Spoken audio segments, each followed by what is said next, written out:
episode of You'll Only Listen Twice, our podcast where we're taking a look at all the Bond movies, both official and unofficial. Now the bullet is coming right at you. It's coming through your headphones. Oh my God, what the fuck? We're on Die Another Day. But first, introductions. I'm Jake, motherfucker. Intense. I'm Troy, mother lover. And I'm Jan. Welcome to the cast. This is the cool one. No more of that lame shit, am I right? Only CGI up in here. In fact, we have a CGI guest with us today, fully computer generated. That's right. Our next guest is completely AI. Please welcome my brother, Andrew. Hello, everyone. And Jake, Hello. I apologize for shooting you in the ass. Oh, that was you? That was you? Yeah, Oh, I thought that was Korea. it was. Are you a Korean man turned white? I am Korean, Okay. but you cannot tell. Oh, Mm-hmm. There was something suspicious about your billionaire brother showing up out of nowhere, and we've never met him before. You guys ever heard of gene therapy? DNA replacement therapy. It sounds expensive and painful. oh, I knew Gene Therapy once. He was the Walmart greeter at my local Walmart, and I'd be like, "Hi, Gene," and he'd be like, "I'm Gene Therapy." Oh boy, your North Korean general father sent you to study in the West, and you were seduced by Western ideology. Yes. And by Western ideology, we mean Rosamund Pike. Degenerate Western ideology. We have yet another James Bond movie where the bad guys are the communists, yet it ends up being like super woke like, against Western Well, ideology. that's the thing. They both sides North Korea. Yeah. Well, yeah, that's the weird thing is like, this is the noblest depiction of North Korea you will ever see in a Western film. Apparently South Korea boycotted this movie And because so did North Korea. Someone Yeah. joked at the time that this movie was It so pleased hated, no it one. united the Koreas. like this movie made $500 million and it pleased no one. So, what a king. The demilitarized zone is now a fiction thanks to Die Another Day.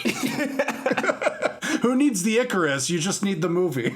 Kim Jong-il and Psy stood on the border and shook hands. I am so excited to talk about this fucking movie. Yeah, like we said before, today we're covering the big one.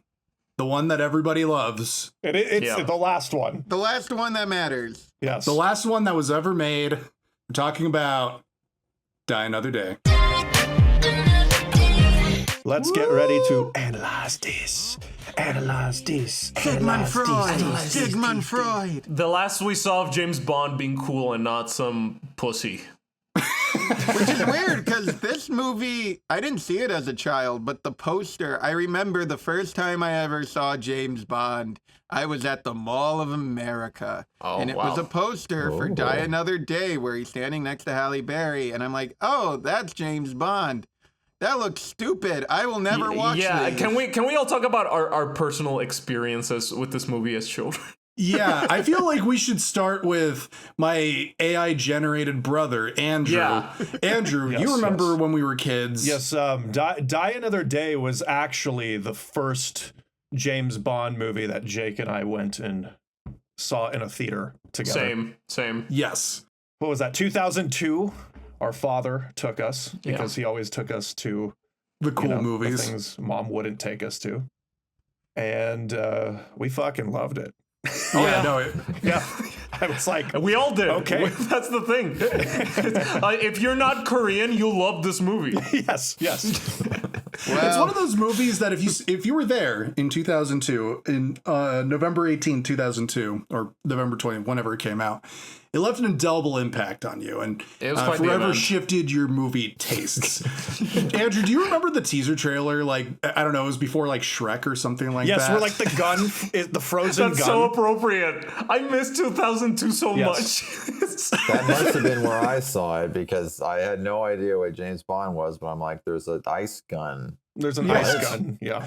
Yeah, the very first trailer, for those of you who weren't there, it first starts off with a bunch of sand dunes, and it's playing a little bit of the score from World's Not Enough, and then a voice comes on going like, when danger becomes a temptation, Every move brings you closer to the edge.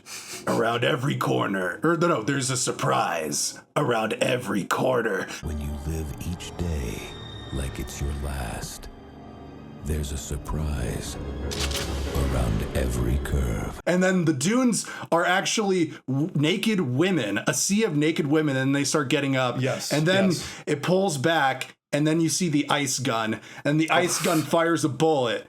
And the bullet turns into the Aston Martin V12 Vanquish. And then it starts playing the GoldenEye teaser music with a bunch of like James Bond like shooting people. And it's like, Pierce Brosnan, die another day. And then you just see like a gun. And then a woman goes by the gun or the smoking gun and blows the smoke out. And the smoke becomes the date of release. It's fucking sweet. Fuck yeah. That played before Shrek? Baby, I don't remember. I have to embarrassingly admit, this movie kind of started an obsession I had as a child with ice hotels.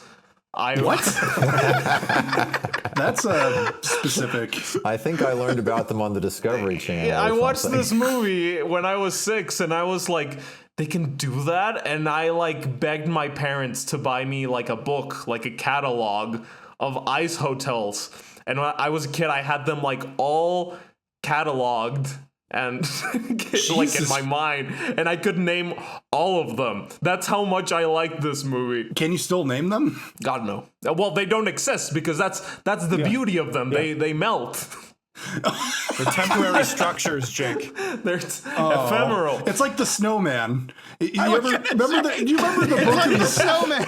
Yes, like the snowman. Yes, like the snowman. Actually, Andrew has very intense memories about the snowman. Like, our mom bought us the VHS of the short film, and Andrew still to this day can't watch it because I would rather watch like Sallow or something. Me too. Than the snowman. Oh, I thought you were talking about the Michael Fassbender movie. I left you all the clues. not that one. We're not Mr. talking Policeman. about Harry Hole. Wait, was it the video where it's David Bowie like futzing around in the attic and going, I remember when I first saw the snowman? Yes, Yeah. that's the No, one. well, no. We had the one that was the normal intro where it was actually Raymond Briggs walking through the woods. Yeah, but it's the same principle. I remember that winter because it brought the heaviest snow that I had ever seen. Snow had fallen steadily all night long, and in the morning I woke in a room filled with light and silence. But, Yeah. but on Disney Channel, they would play the one with David Bowie. Yeah, with David Bowie, because America needed a star. I just watched The Snowman for the first time like 2 weeks ago because 2 people gave it 5 stars, so I had to add it to the cinephile canon. So I watched it.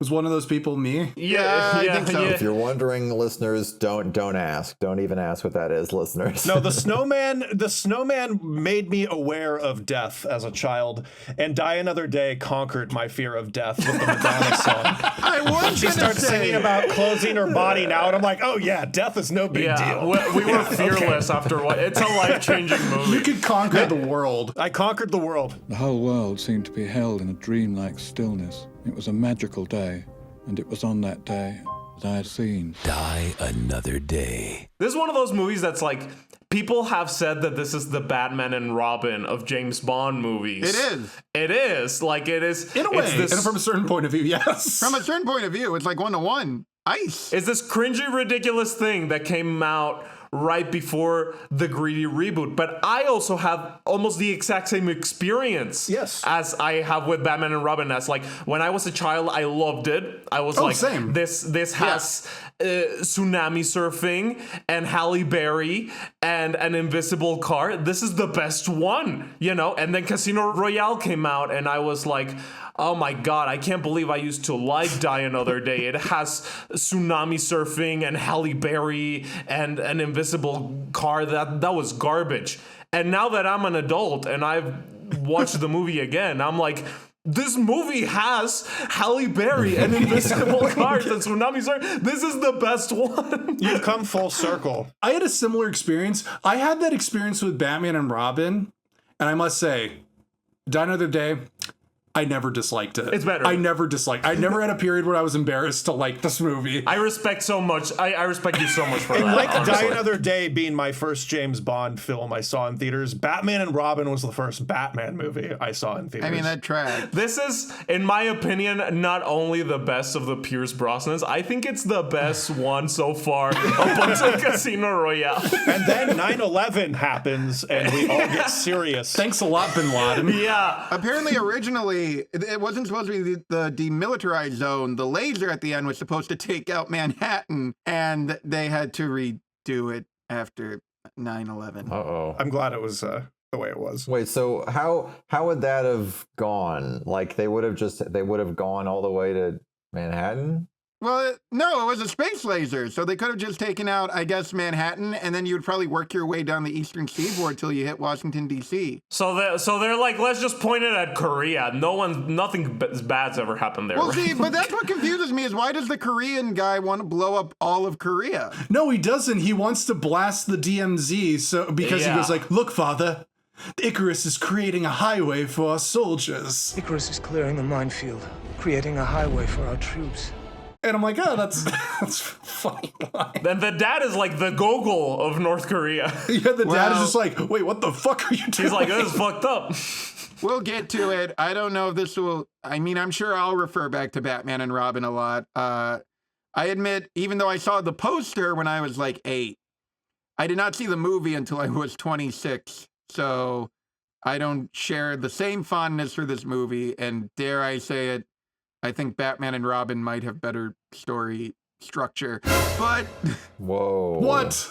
No. Well, Apples and oranges. I mean, they're both pretty good, but this one's definitely better. Say what you will about Die Another Day. The structure is flawless. there's a lot of ice in both movies. No, that's what I was gonna say. You think that I am joking when I say I think this is the best one so far, but I am seriously. I'm in Jan's camp on this one. Thank you. On my Letterboxd, it is in my top 100 movies. Absolutely. It's like even the really great ones we've had so far, Spy Who Loved Me, Goldfinger, whatever, even those have sections of it that kind of lose me, become a little dull before picking up again. This is the only one that I can safely and surely say not a single dull moment. And it's the longest Pierce Brosnan movie. And it feels the shortest. Yeah, and it feels the shortest. It's just like, it doesn't stop. It keeps going. And you're just like, wait, how long has it been? Oh my God, it's like almost 2.5 hours long. No, and I was like, oh my God, we're halfway through already? I cannot believe Yeah, and the story's already over. And why am I still watching? It certainly keeps going. Okay. Paul, how old were you when you saw this? I was 47 years old. That was the time of my life. Wow, that was like 100 years ago, Paul. Yeah, well, for a cat, that's a remarkable amount of time. Did it take you 3 years to watch it? You could only watch like 5 minutes at a time before getting overstimulated. It was...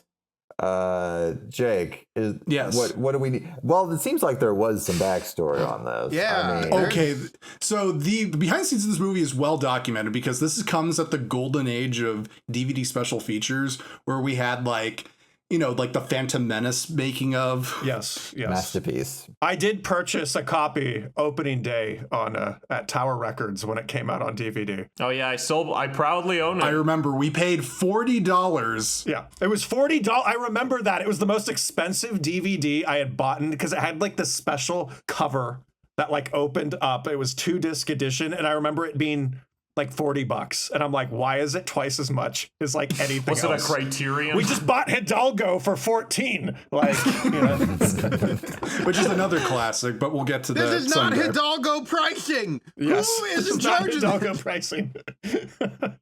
No, okay, so the behind the scenes of this is well documented in those special features because at this time it wasn't like Star Wars DVDs now or like movies where it's just like fluff pieces about making this movie was a magical special experience, and we loved every second of it. Everybody was happy, and you see like slow-mo behind the scenes of people like crying and hugging each other. It's like, no, this is like revealing, warts and all, how much of a fucking train wreck making this movie is. It's kind of like the saga begins, like exactly the George Lucas, the beginning. Which was about the same time. Because that's the thing. This was like the era where they allowed behind the scenes documentaries to be like actual documentaries. And then I think the Sweatbox probably killed it. They broke it. Like, well, no, I was just, as one does, I was casually enjoying last night the King Kong production diaries, and it's like, we're going to see a day in the life of the director, and he's just like collapsing from sleep deprivation. And that was supposed to get people hyped for the movie.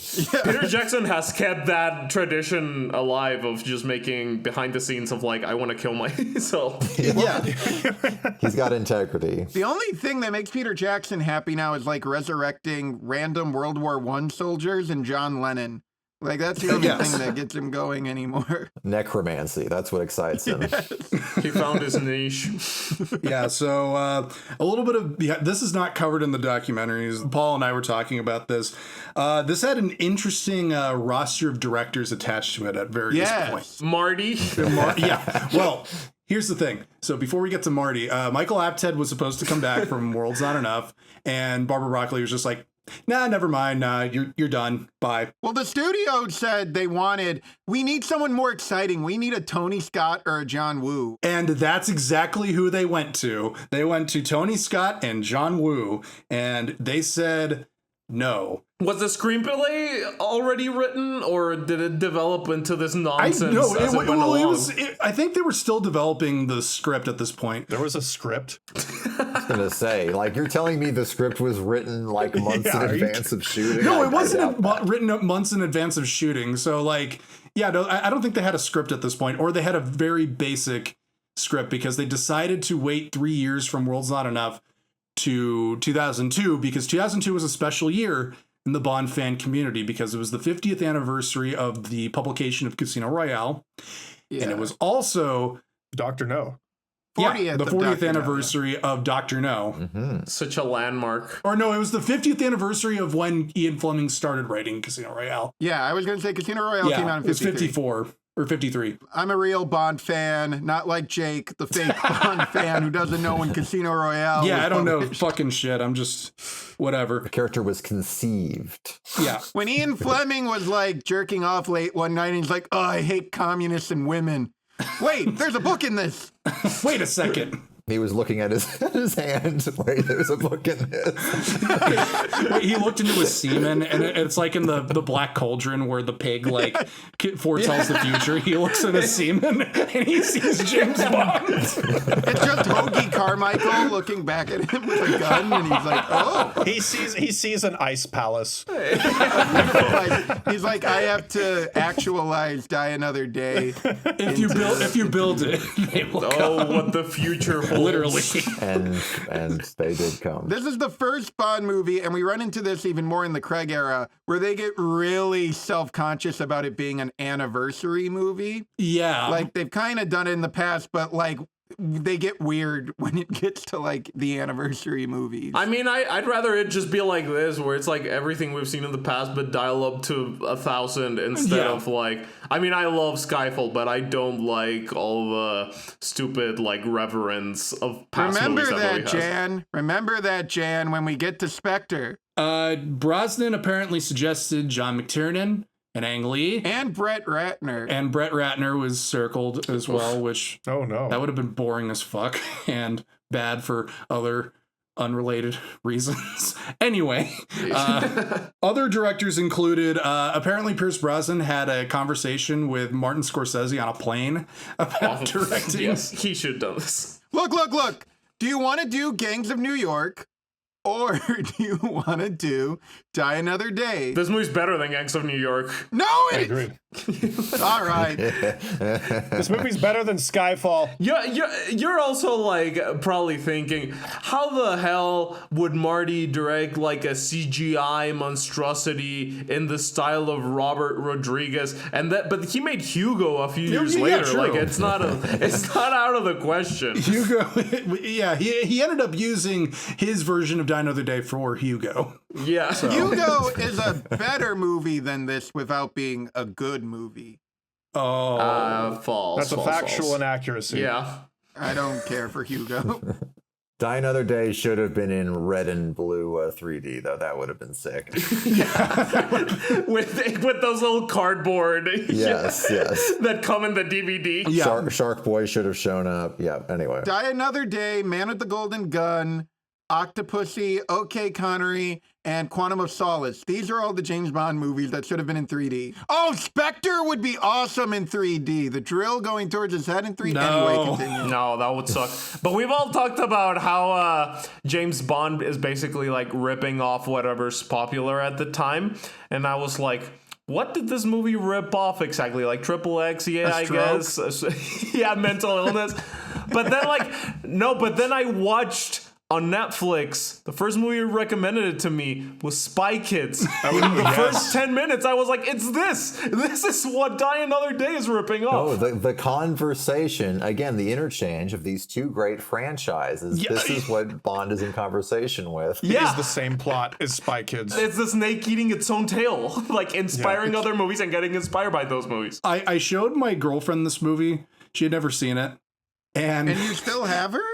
I still have her. She didn't leave. She was like, actually, no, she was just like, get out of my house. No, but she was watching and I'm just like looking at her like dumbfounded reactions. Like it was funny. Most of the time it was fine. And then came the line DNA replacement therapy. DNA replacement therapy. And I look at her face and then she just audibly goes like, what?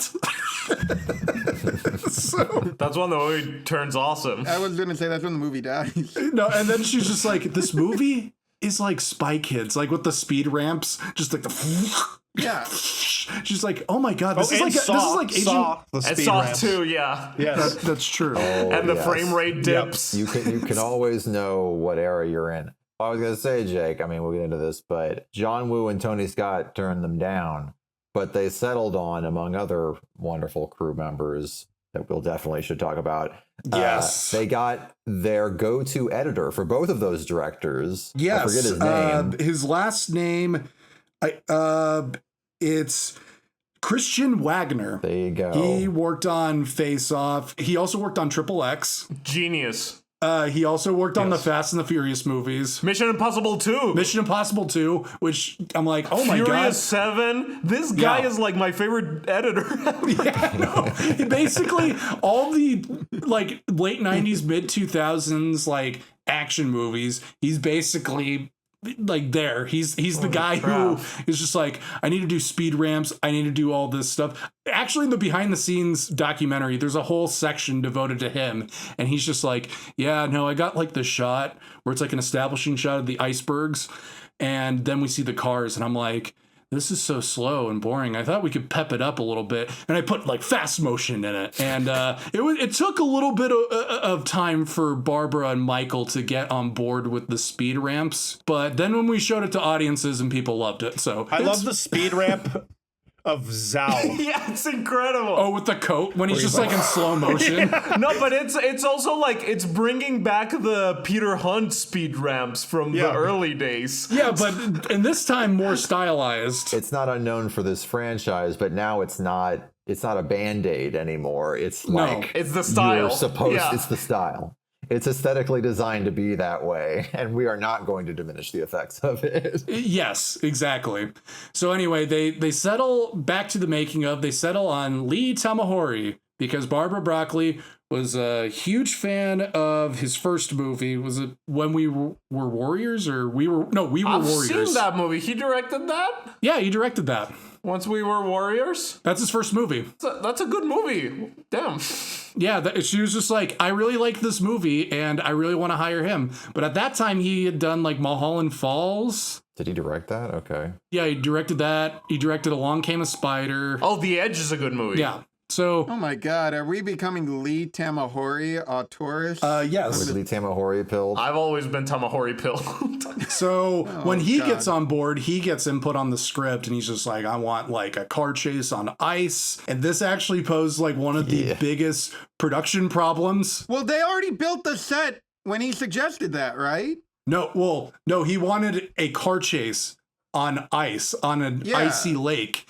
And they wanted to shoot this in Iceland. There was a lake that was perfect to shoot there, but then the holiday season of 2001, the ice started to melt. So they didn't have enough ice on the lake to safely pull off the car stunts. So then they were scrambling. They were already shooting at this point, 2 weeks in the shooting, and they needed to find a backup frozen lake. And they were thinking about going to Alaska, but they couldn't get permits and they weren't sure if they were going to do it. And then they just started looking all over the world, like New Zealand, all these different places to find a frozen lake. And they needed to have stuff on a boat ready to be shipped, like all this equipment and costumes ready to be shipped to their location. This is a week before and they still hadn't secured a location.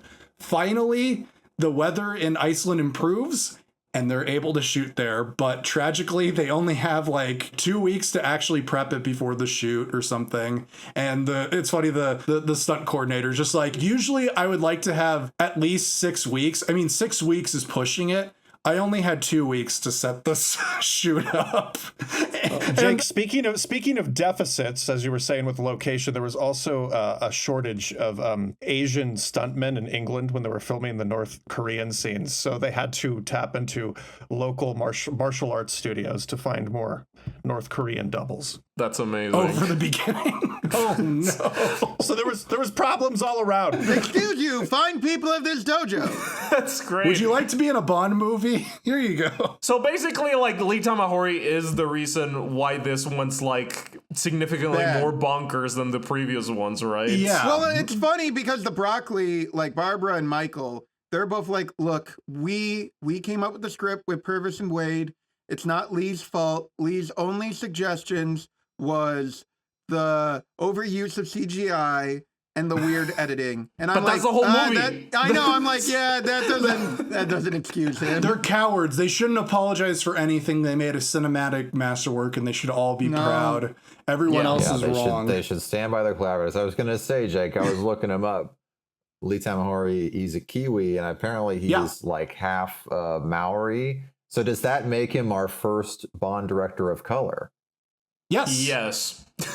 That does. This is our first non-British director, I think. No, Martin Campbell is Kiwi, I think. Oh, yeah, you're right. No, Martin Campbell. I was wrong. But, also, big problem. Pierce Brosnan tore his meniscus during the filming of the prologue. No! And he had to be flown over to LA to get knee surgery. Other big problems were the sex scenes, allegedly. Jake and I discovered today that Rosamund Pike, while she had pasties on her boobs and had to, while she was doing the love scene with Pierce Brosnan, his chest hair was sticking to her pasties. This is the kind of stuff you only get from a 2000s DVD. You know? No, actually, that was on James Corden. What? Oh, Wait, whoa. You guys watch James Corden as a family? No, Jake pulled up this clip. You must really love this movie. James Corden is on this movie. Is in this movie? Well, yes. He's General Tet's son Moon. This was like years later when they interviewed her. Yeah. Oh, you mean like on James Corden, the TV show? I thought you were saying like Pierce Brosnan was on top. Like, No. And also, when they were filming their love scene in Cuba, allegedly Halle Berry choked on a fig, and Pierce Brosnan had to do the Heimlich maneuver and save her. That's nice. Oh no! Well, we have to talk about this. But when they're having sex and then she just pulls out a papaya and starts slicing. Yeah. Oh yeah.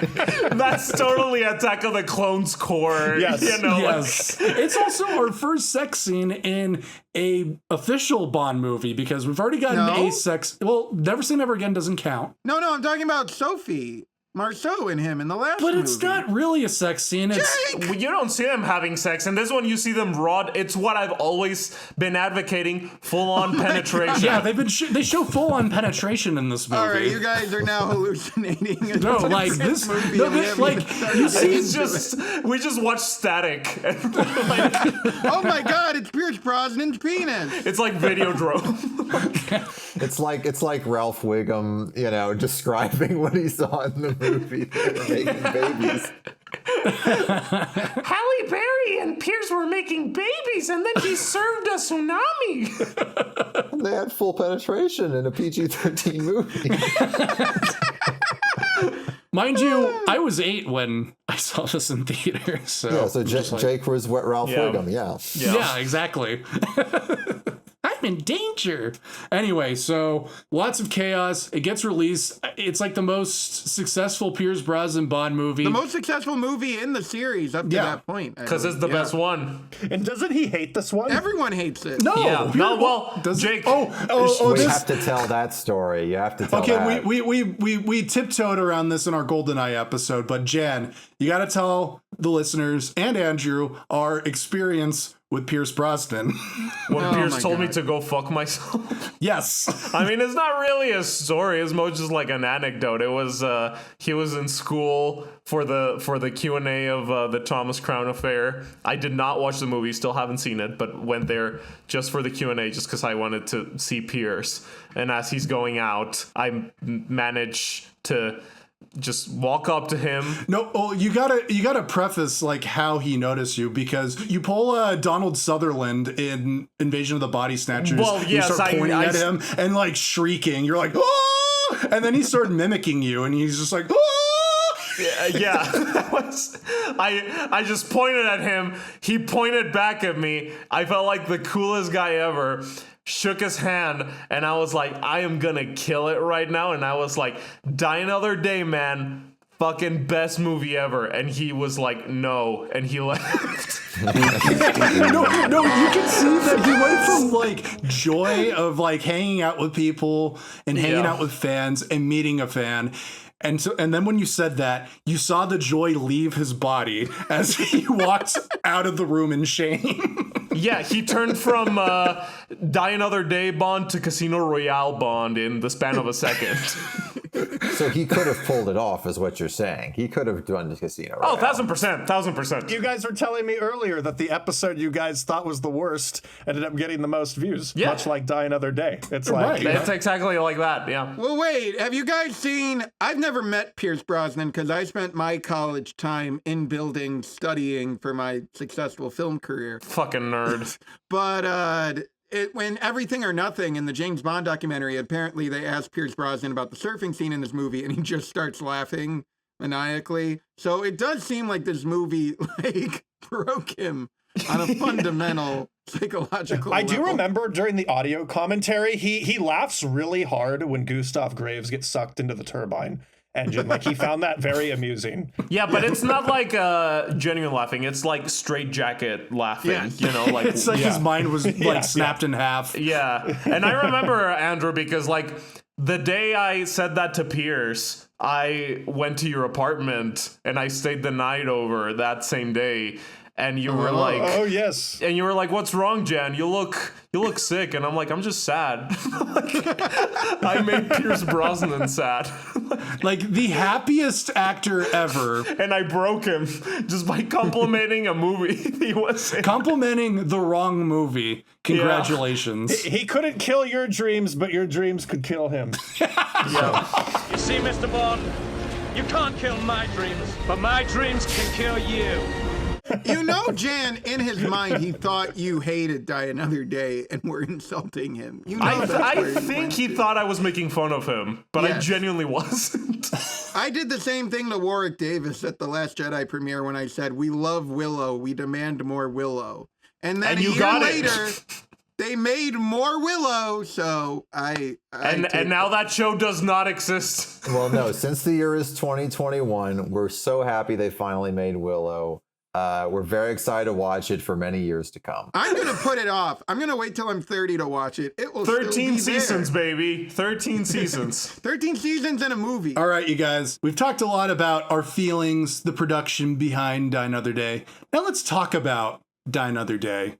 Why? Yay. We gotta get into the weeds of this. We gotta go surfing on some waves right now in North Korea. Oh, God. That's not even the end of the movie. There's so many layers. The interesting thing about this movie is that it's, well, first of all, obviously we have to talk about the greatest gun barrel of all time. It's the Right? beginning of the end for the gun barrel. Yep, I would argue the gun barrel has not been all right since Die Another Day. Honestly, It hasn't recovered from Die It Another peaked. Day. Die Another Day, the gun barrel peaked. well, Yeah. no, here's the thing, is that you could say it peaked, or the fact that we see the bullet enter the gun, it metaphorically killed the gun barrel.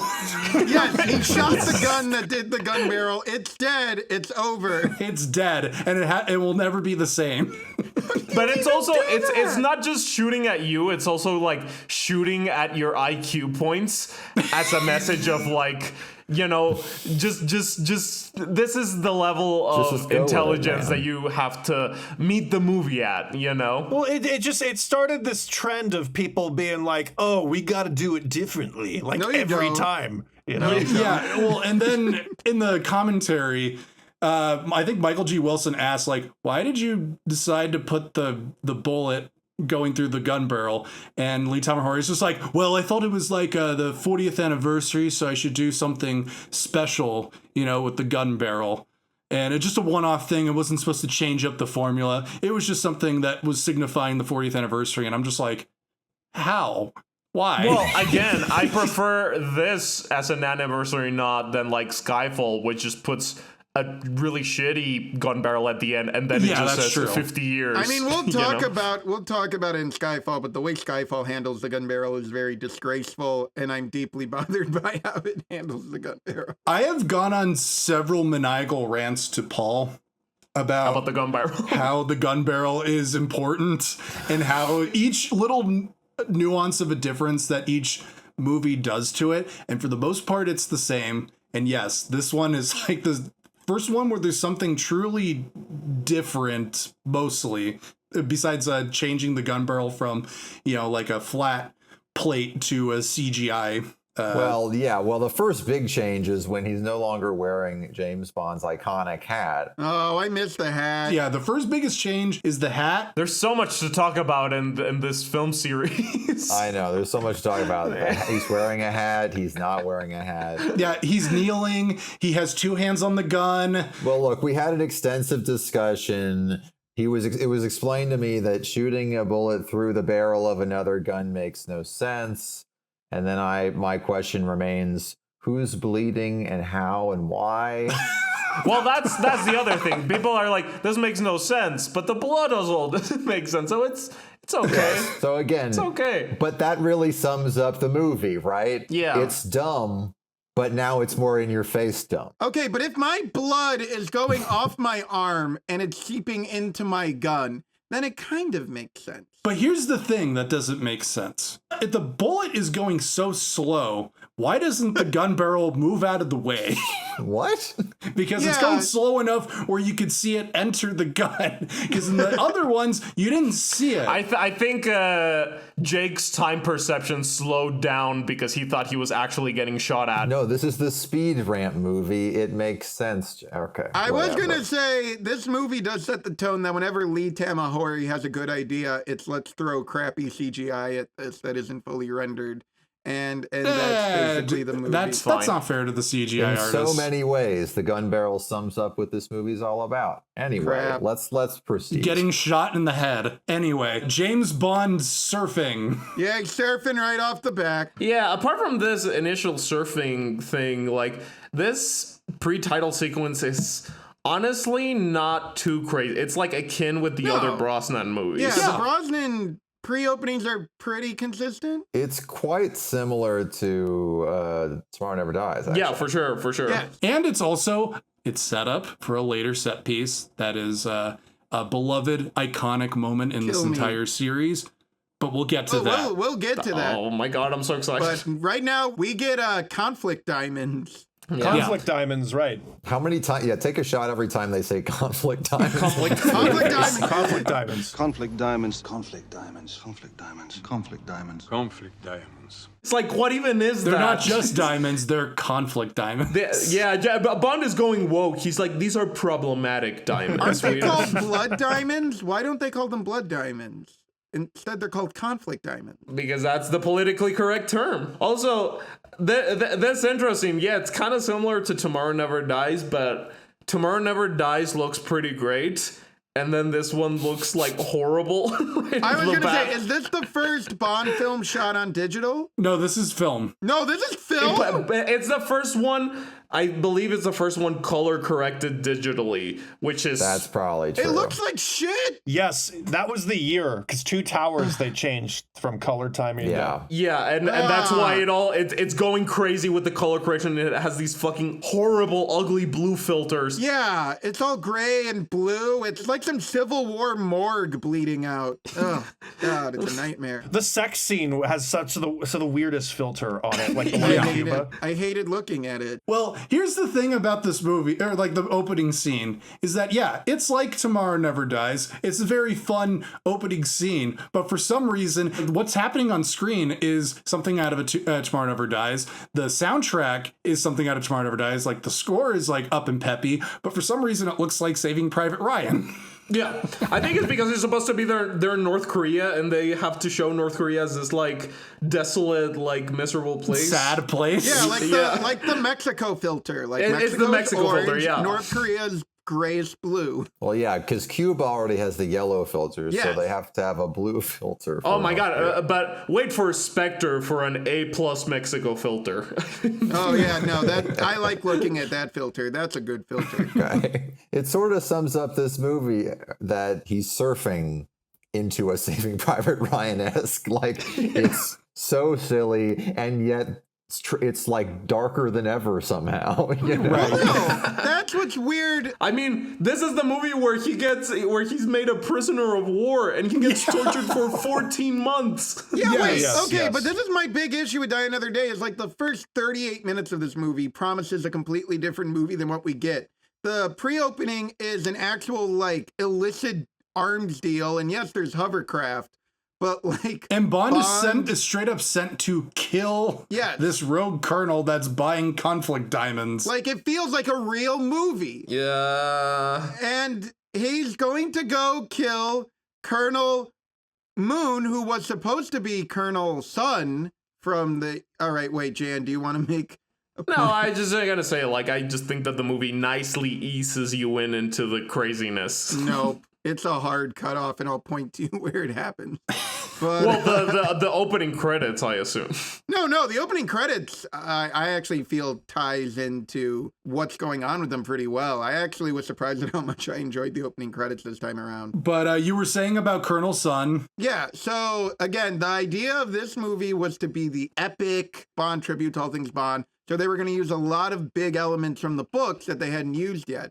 So the villain was going to be Colonel Sun from the book Colonel Sun. By Kingsley Amis, not by Ian Fleming. It was the first Bond novel that was not written by Ian Fleming. Yes. Then legal reasons came in, so the character became Colonel Tat's son, Moon, and Colonel Moon.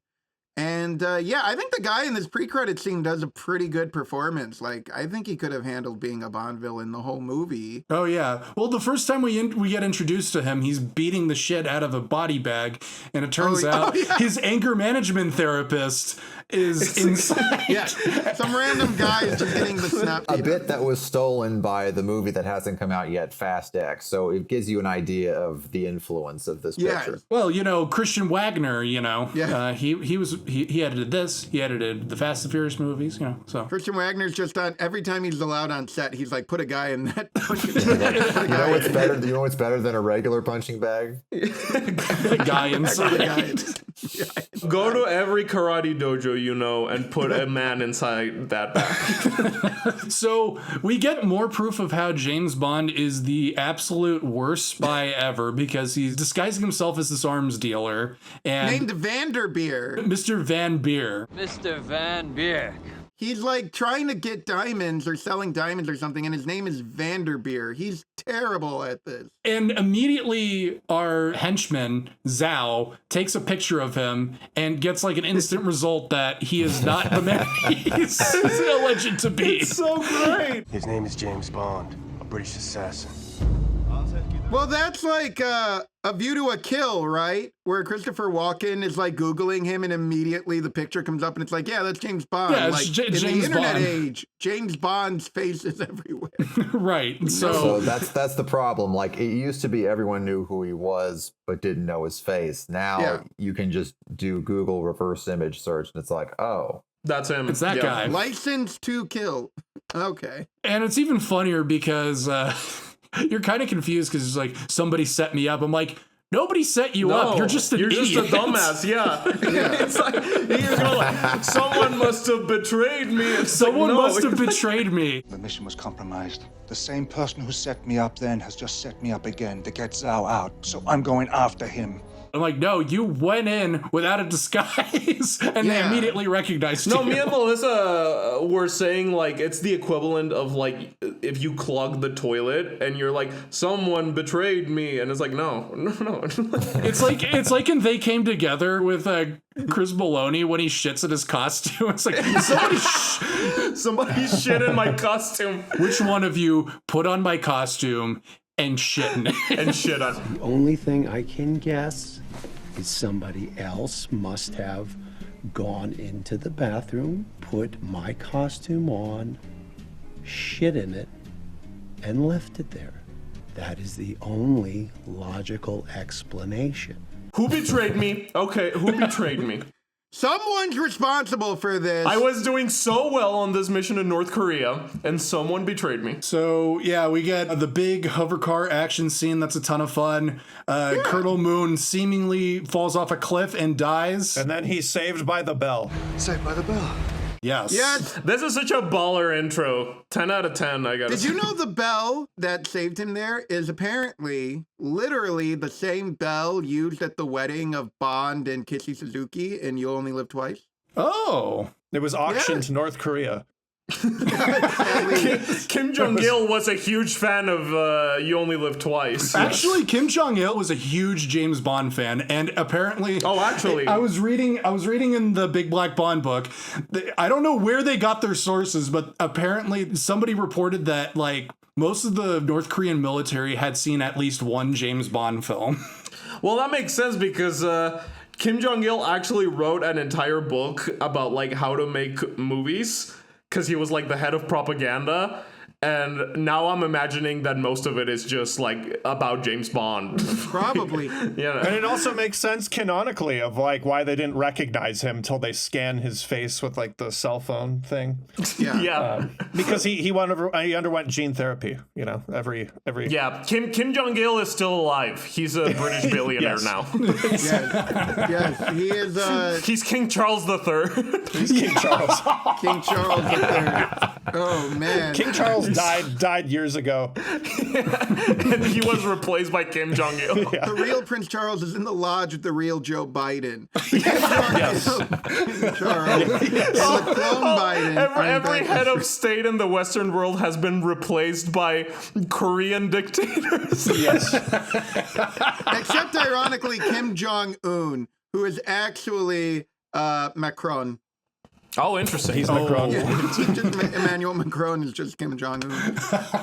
Our most political episode ever. This is like our third most political episode ever at this point. We have such insight. Kim Jong-il did see this movie and apparently hated it. And honestly, I would too if I watched a movie in a beloved franchise I loved and it made me look more dignified and put together than my nation's government has ever Well, that's been. how I felt when I watched Spectre.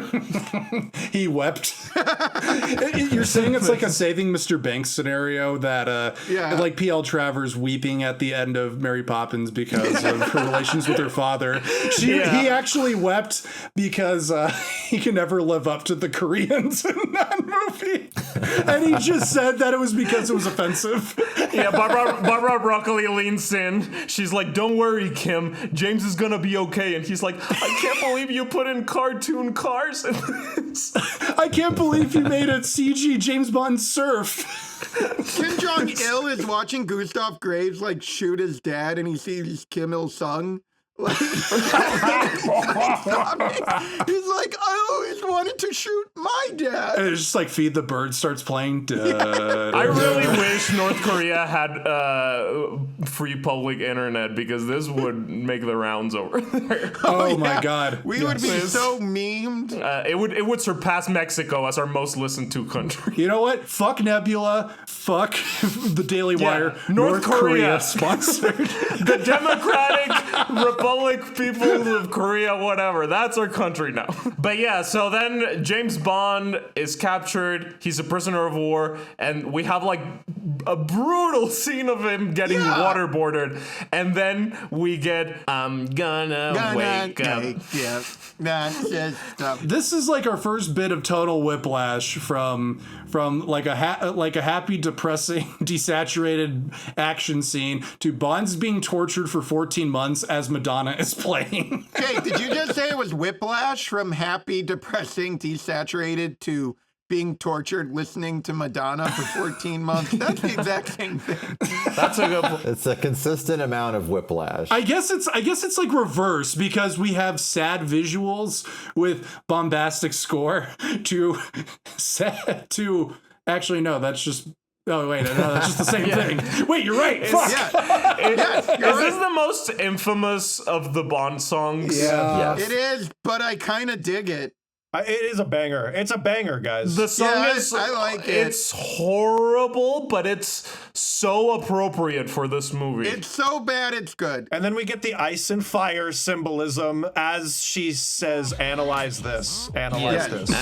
Also, okay, I don't mind the song, but I do think that the opening credits themselves are pretty fucking shit. Like, not even in an enjoyable way. No, I like them. I actually will side with the partisan. They're like not even. It's not even edited to the tempo of the music. No, but they're literally just pissing on your back and telling you it's raining. Wait, no, are you kidding me? Like at the beginning with the scorpion tails that go up in time with the clicks that. That's the one moment. But then it's like bad shots of Pierce Brosnan getting tortured, juxtaposed with bad fire ladies that have nothing to do with the movie. I don't like this intro. It's for sure the weakest of the Brosnan title sequence. Oh, for sure. Oh, this is my favorite of the Brosnan title sequence. What? But I also find it to be the most memorable. It is very memorable. I dig this, because again... You like this more than GoldenEye? Oh, hands down more than GoldenEye. No, I like GoldenEye more. I can see the polygons of, like, chunky CGI on every sickle. The plug-in After Effects fire ladies? Oh, yeah. Okay, YMS. It's about getting me in the mind of James Bond. You really think anyone is going to forget the one with Madonna where he's being tortured in a North Korean prison? Like, it's the most... memorable. It is iconic. It tells the story. Andrew and I have a great word to describe this. Trash. It's trash. It is purely trash. Unadulterated trash. No, it is. But I just wish these opening titles were more trash in the movie way, where it's like more energetic. These just feel energetic. I want to like fucking pop Molly and dance in a rave when I listen to this. I want to close my body now, dude. My body now. Well, yeah, I mean, if coming from the people that were mad about what Sheryl Crow was too different from like the 60s renditions to it doesn't fit the series. All right. Because here's the thing, Sheryl Crow was depressing, and Tomorrow Never Dies is not depressing. You said it was like the saddest Bond movie. The saddest Bond movie is Casino Royale. But, okay, The schizophrenic break of a man being tortured for 14 months is perfectly reflected in Madonna's weird herky-jerky vocals and the weird, completely randomized AI imagery. And the key to this is that it's so upbeat about it. I mean, really, it might be one of the weaker Bond songs, baby. Yeah. But it's still a bop.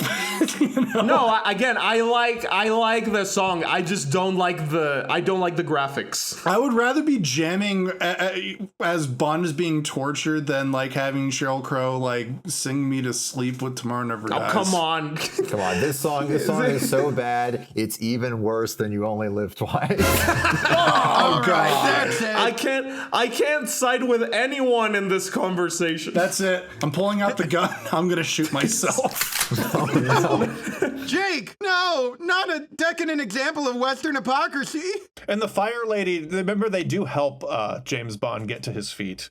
Yeah. At some point. Yeah, that's nice. I like that. He couldn't have survived without him. Is this the first time that the opening titles are actually interacting with what's going on?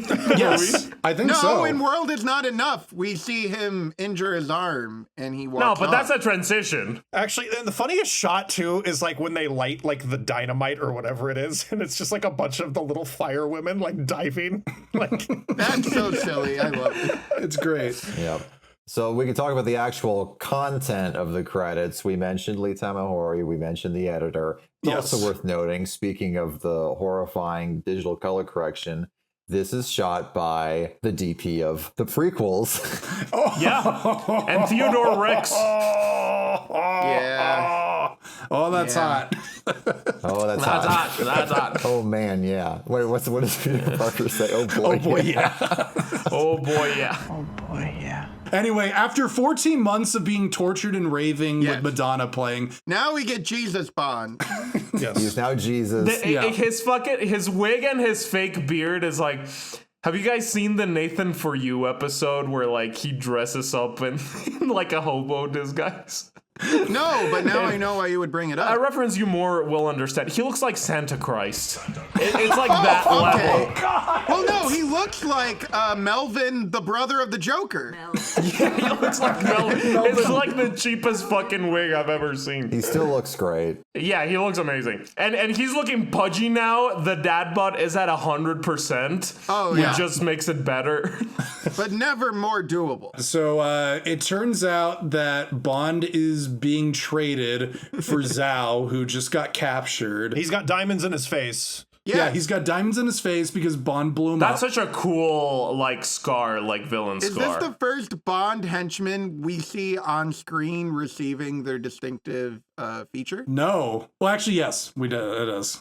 Dude, I'm surprised Gen Z hasn't done that yet. Like, let's put diamonds in our face. You know, like, that was a look. Yeah. You know, Yeah, after you're done digesting Tide Pods. Yeah, Mr. Zhao should have eaten Tide Pods. You know how there's like people who make themselves look like Jessica Rabbit or Superman? There needs to be a guy who makes himself look like Zhao. but like no halfway Zhao, like the transition Zhao. You know, where he's half white and half where he's like bald and he has like the blue eyes. So anyway, Bond is taken to Hong Kong, where he is checked at medically, and also M goes like, I'm disavowing you because you might have given away information. He's like, no, this was all a setup. And like we said before, no. Yeah, no, he's just But bad. little does he know that he is about to film a porn in his hotel room. That's the worst looking set I've ever seen. Wait. The M scene is the weirdest M scene in like the whole series almost. We find out that Bond threw away his cyanide capsule years ago. You had your cyanide. Threw it away years ago. What the hell is this all about? Like, they gave him that, and he's just like, no. He said he was going to die another day. Hey, you guys, he's a pimp. And pimps don't commit suicide. That's right. That's what are we 100% referencing? True. What? Listeners, if you're confused about that, ask The Rock. I'm a pimp, and pimps don't commit suicide. Yeah.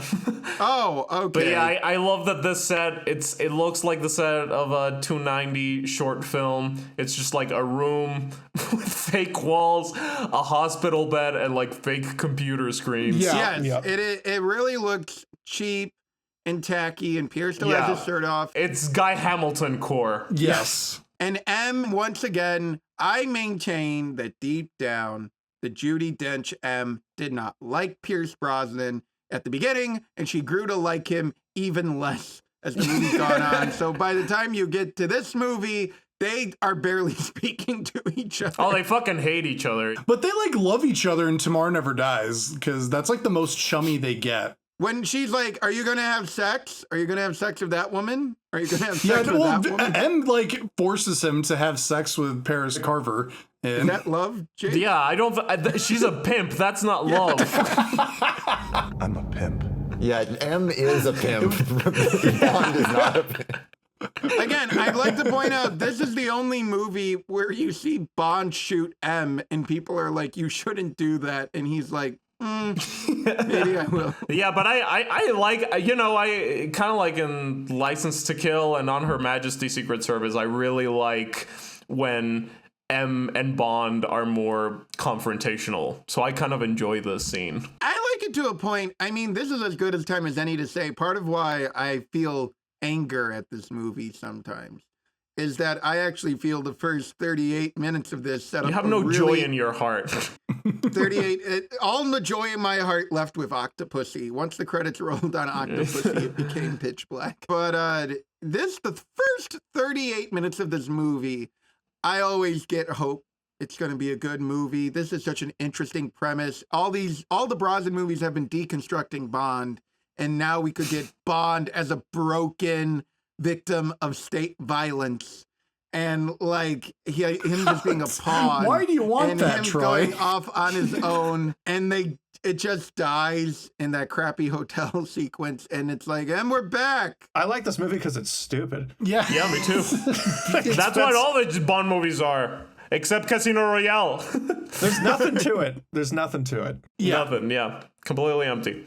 It blue-balled me with maybe with a promise. With a promise of interesting things.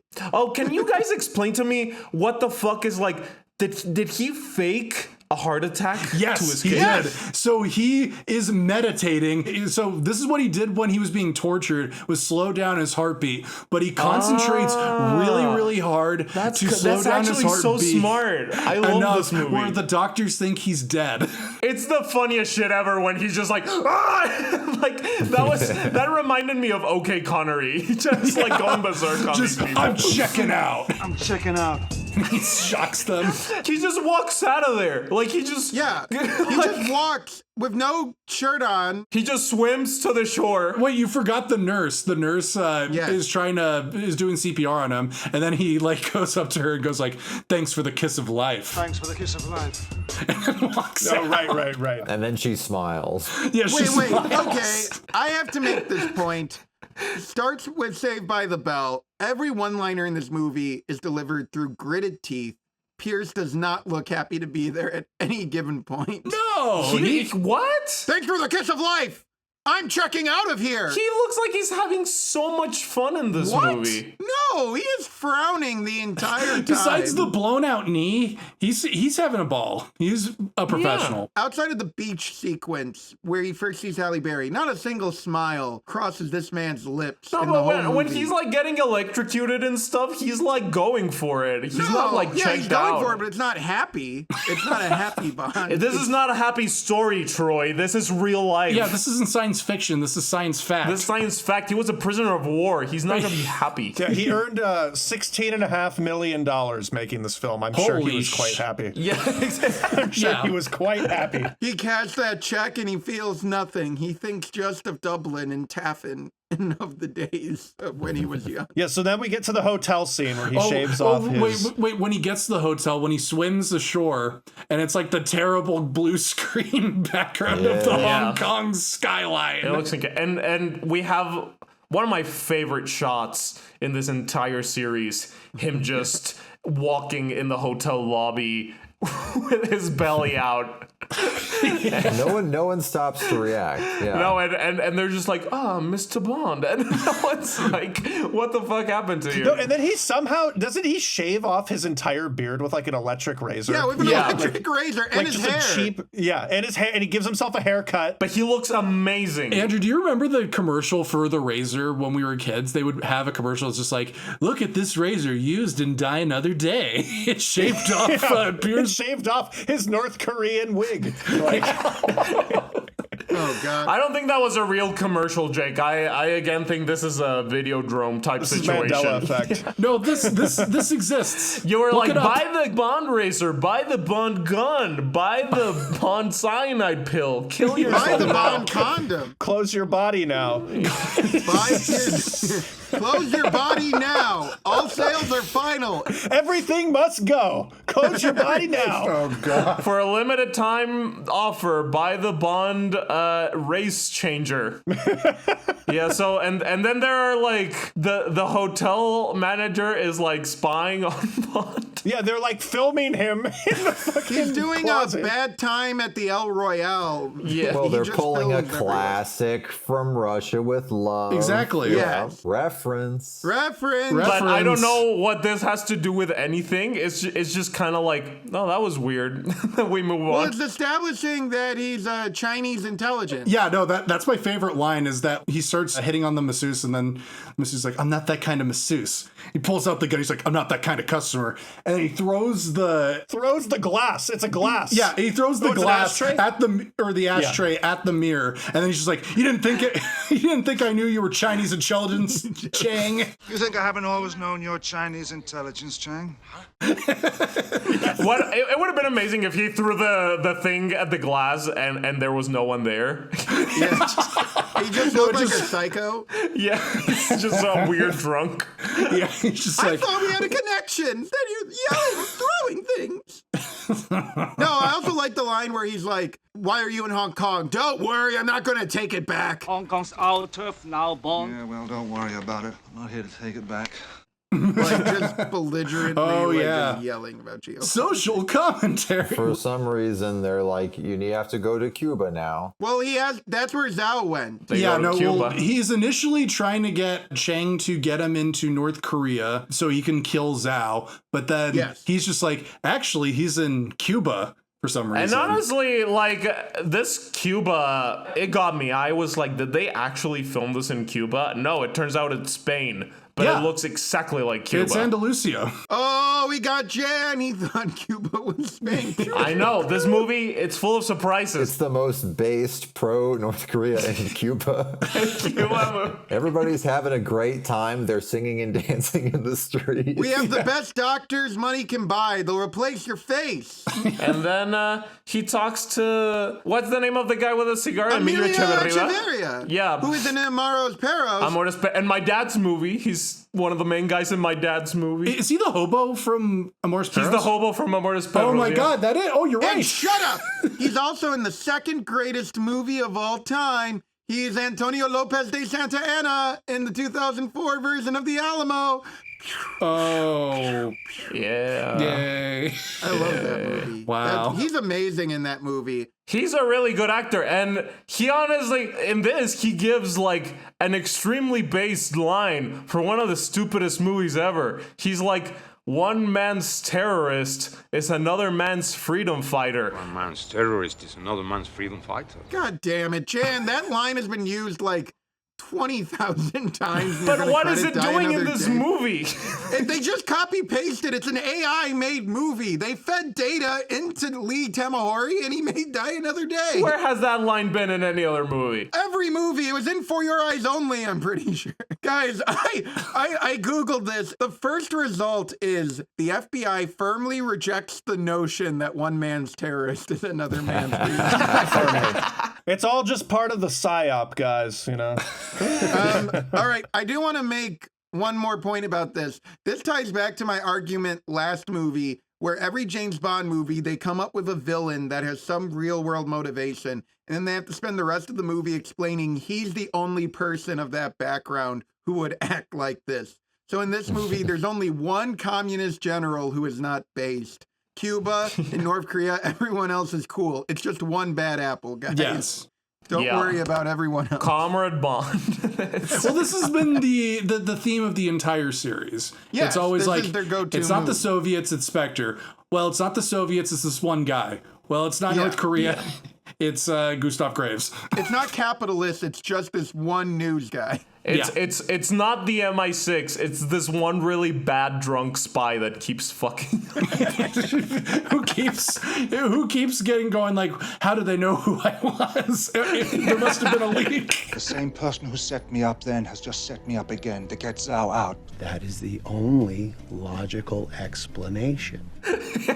Can't believe they leaked my info. Hey, Andrew, we're in Cuba now, so this is where we meet Jinx. We meet Jinx. And Jinx comes out of the water just like Ursula Andress. The most psychopathic Bond chick of all time. She is incredibly underwhelming. No, she's great. She's so great. Jinx is a fucking crazy person. No, if Bond like ended up with her, and because this is the last Bond movie, This is the guys. last movie. Yeah, so he goes off and he marries Jinx in this timeline, and they're the perfect match. Well, yeah, because he finally found a person that's as mentally unstable as he. Yeah. Yeah, because they both like make jokes about like brutally murdering people or maiming I was them. gonna say, like, I was gonna start writing down their, my quote city. I didn't even try. Every single thing they say to each other. That's the thing with Halle Berry. Every single line she has is a pun. All she speaks exclusively in one-liners. Now there's a mouthful. So I left you in an explosive situation. You're a big boy. I think I broke her heart. Here for the penguins this time, or for the view again? Most artists are only truly appreciated after they're dead. Oh, yeah, I think I got the thrust of it. And he pretty much speaks exclusively in one-liners when he's with her. Yes. Yeah, my favorite interaction in this whole movie is when they first meet, and she goes, "My friends call me Jinx," and he goes, "My friends call me James Bond." My friends call me Jinx. My friends call me James Bond. That's my favorite line of the movie. And I'm hoping Pierce Brosnan just didn't know what to say. just his full name. Those mojitos were real. He had like 12 of them during. I was gonna say, James Bond, just this once. He's a fiend for mojitos. A fiend for mojitos. He says the word mojito like mojito. Mojito? I do want to point out, I'll say it now, this is around the time Halle Berry won an Oscar, and I don't know if this movie was shot sequentially or edited sequentially, but her performance gets worse and more checked out as the film goes on. Well, I do know that she did have to leave the shooting to go attend the Oscars. Wait, so she came back with an Oscar and did this Yeah, performance? so your theory may have some weight. Yeah, she went to the Dolby Theater to get molested by Adrian Brody, and she had to come back to do this the next day. Wow. Okay, the introduction of Jinx, though, is another reference. Yeah, it's Ursula Andress coming out of the water. Yeah. And it was She's freezing. got the suit, but it's orange this time, right? Because it was, am I remembering it? Yeah, But it's orange. It was blue. It was beige. It was beige. I gotta mention again, Halle Berry in this movie, the hottest any woman has ever looked in a movie. That's the only scene that our father this morning when we were talking to him that he could recall from Die Another Day. He's like, oh yeah, that's the one where Halle Berry comes out of the water, right? Isn't it Halle Berry?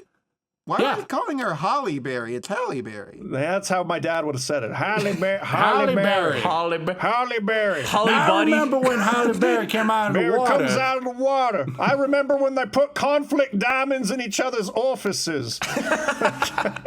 But yeah, they immediately start shagging, and the scene it looks horrible, but it's hot. And it's in that blue filter. You were talking about they're sweaty, and it's like blue. It looks like a Jodorowsky movie. You guys are forgetting the other Bond reference. What is James Bond's cover when he meets Jinx? A very drunk middle-aged man. No, he's an ornithologist. Yes, he's an ornithologist. Ornithologist. That's where Ian Fleming got the name James Bond, was from a ornithological book he had on his shelf that was written by a guy named James Bond. And that's the book in Emilio Echeverria's office that he's holding. It's the book by the actual James Bond. Cool. Well, then they start shagging. And then they start fucking. Well, no, it's like she starts asking about birds. It's like, what do the birds do when they're in heat? Close up of Pierce's face, and he just goes like, they feast. And then Halle Berry looks super turned on in a close up, fades into them like raw dogging it in bed. I must feast. And then she pulls out a papaya. Yeah. Yeah, and then she pulls out a papaya. And then she choked on it in real life. This is where I really felt the lack of a M briefing scene. I'm like, I don't know where this comes movie's later. going. Yeah, it's fine. I know, but I'm like, what are we doing here? What does this have to do with anything? It's fine. He's trying to find out the guy. That's not enough. I need more. No, it is enough because the scene that we get after this is literally like out of a Sucker Brothers movie when he like throws the guy in the wheelchair. Is that where she shoots Dr. Alvarez, right? Yeah. Is that the next scene? Yeah, they go to the gene therapy replacement, and that's when the movie just dies. For No, me. that's when it gets awesome. When he mentions the gene therapy, that's when you go, tell me more. I'm listening. DNA replacement therapy. What?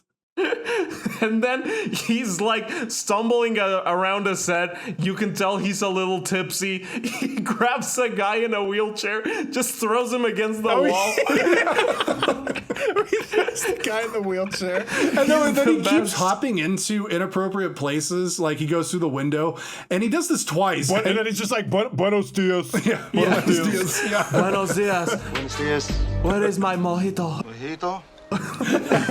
So when he finally locates Zhao, I love when he grabs like the bag and he's just like the IV bag and he's just like, oh. Again, he's the most brutal James Bond. Like Pierce Brosnan's Bond in this movie, he is not classy. He is not suave. He has no remorse whatsoever. He's no a blunt remorse. instrument, as they would say. He's a blunt instrument. He is what Daniel Craig should have become, you know? What? This is where Daniel Craig starts. It's like an Ouroboros loop. No, but Daniel Craig feels bad when he first started. Like in Casino Royale and stuff, he's like brooding. We'll talk about this whenever we get to Casino Royale, but I would argue at the beginning of Casino Royale, Daniel Craig is like a horrific monster sociopath. Oh, no, yeah, I mean, the movie starts with him killing Africans, but, you know, like, it's a little more in-depth. Pierce Brosnan he's a more effective assassin, I would say. He just likes killing people much more. Yeah. Andrew, I know you've been listening to our podcast and you've been listening to all the latest episodes because we record these episodes live. But yes, my argument has always been Pierce Brosnan is the most sadistic Bond. He's the cruelest. Well, Bond. he definitely does it with a smile on his face. Yes. So yeah, that's what I'm saying. Yeah. I love it. He enjoys the violence. I love this whole sequence of him chasing Zhao. I love Zhao's run. It reminds me of like Linkara's run. It's me, the light bringer. I was going to bring it up earlier. This does feel like the Channel Awesome James Bond. Oh yeah, 1,000%. Like if you gave Doug Walker unlimited fun. Well, look, I was going to say the button at the end of this whole sequence when Jinx dives backwards off the edge of the thing. It's incredible. That is flawless green screen straight out of our favorite, our compatriots over at the channel of the Awesome. Yeah. You could almost see Tamara doing a similar stunt as your girl. Doug insisted on being shirtless. Doug needed to be shirtless. Doug insisted on being completely buck naked as he did it.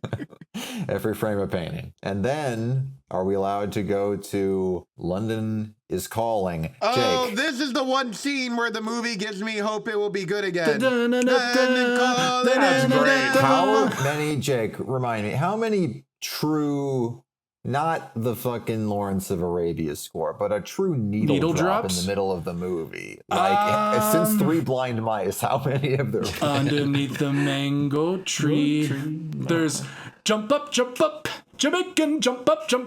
There's also where has anybody gone? Guys, California Girls. California Girls, yeah, California that's Girls. true. That's the first one I can think of. And Romeo and Juliet, of course. Romeo and Moonraker. Yes.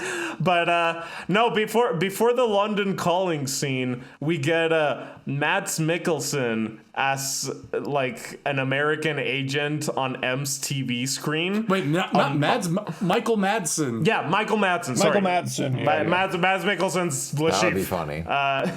Michael Madsen as an American agent in M's TV screen in like a bad set. And again, I was like, this is total Spy Kids core. You know, like this is it totally Clooney. reminds me of George Clooney. Yeah. Wait. the The president. relationship between America and Britain and North Korea is so weird. Like North Korea is like, Britain, you can't police the world. And America's like, Britain, clean up your own mess. And I just like, it's like, Britain is not this important when handling North Korea. Like, they are not in the top 5 nations that need to be in the room. Well, for James this. Bond, it's like pretend. They're pretending that they're still important. It's like you only live twice when Britain has to mediate between the U.S. and China. But it is funny. You have a good point, Jane. If you heard George Clooney and Michael Madsen, which one was in a James Bond movie and which one was in a Spy Kids movie?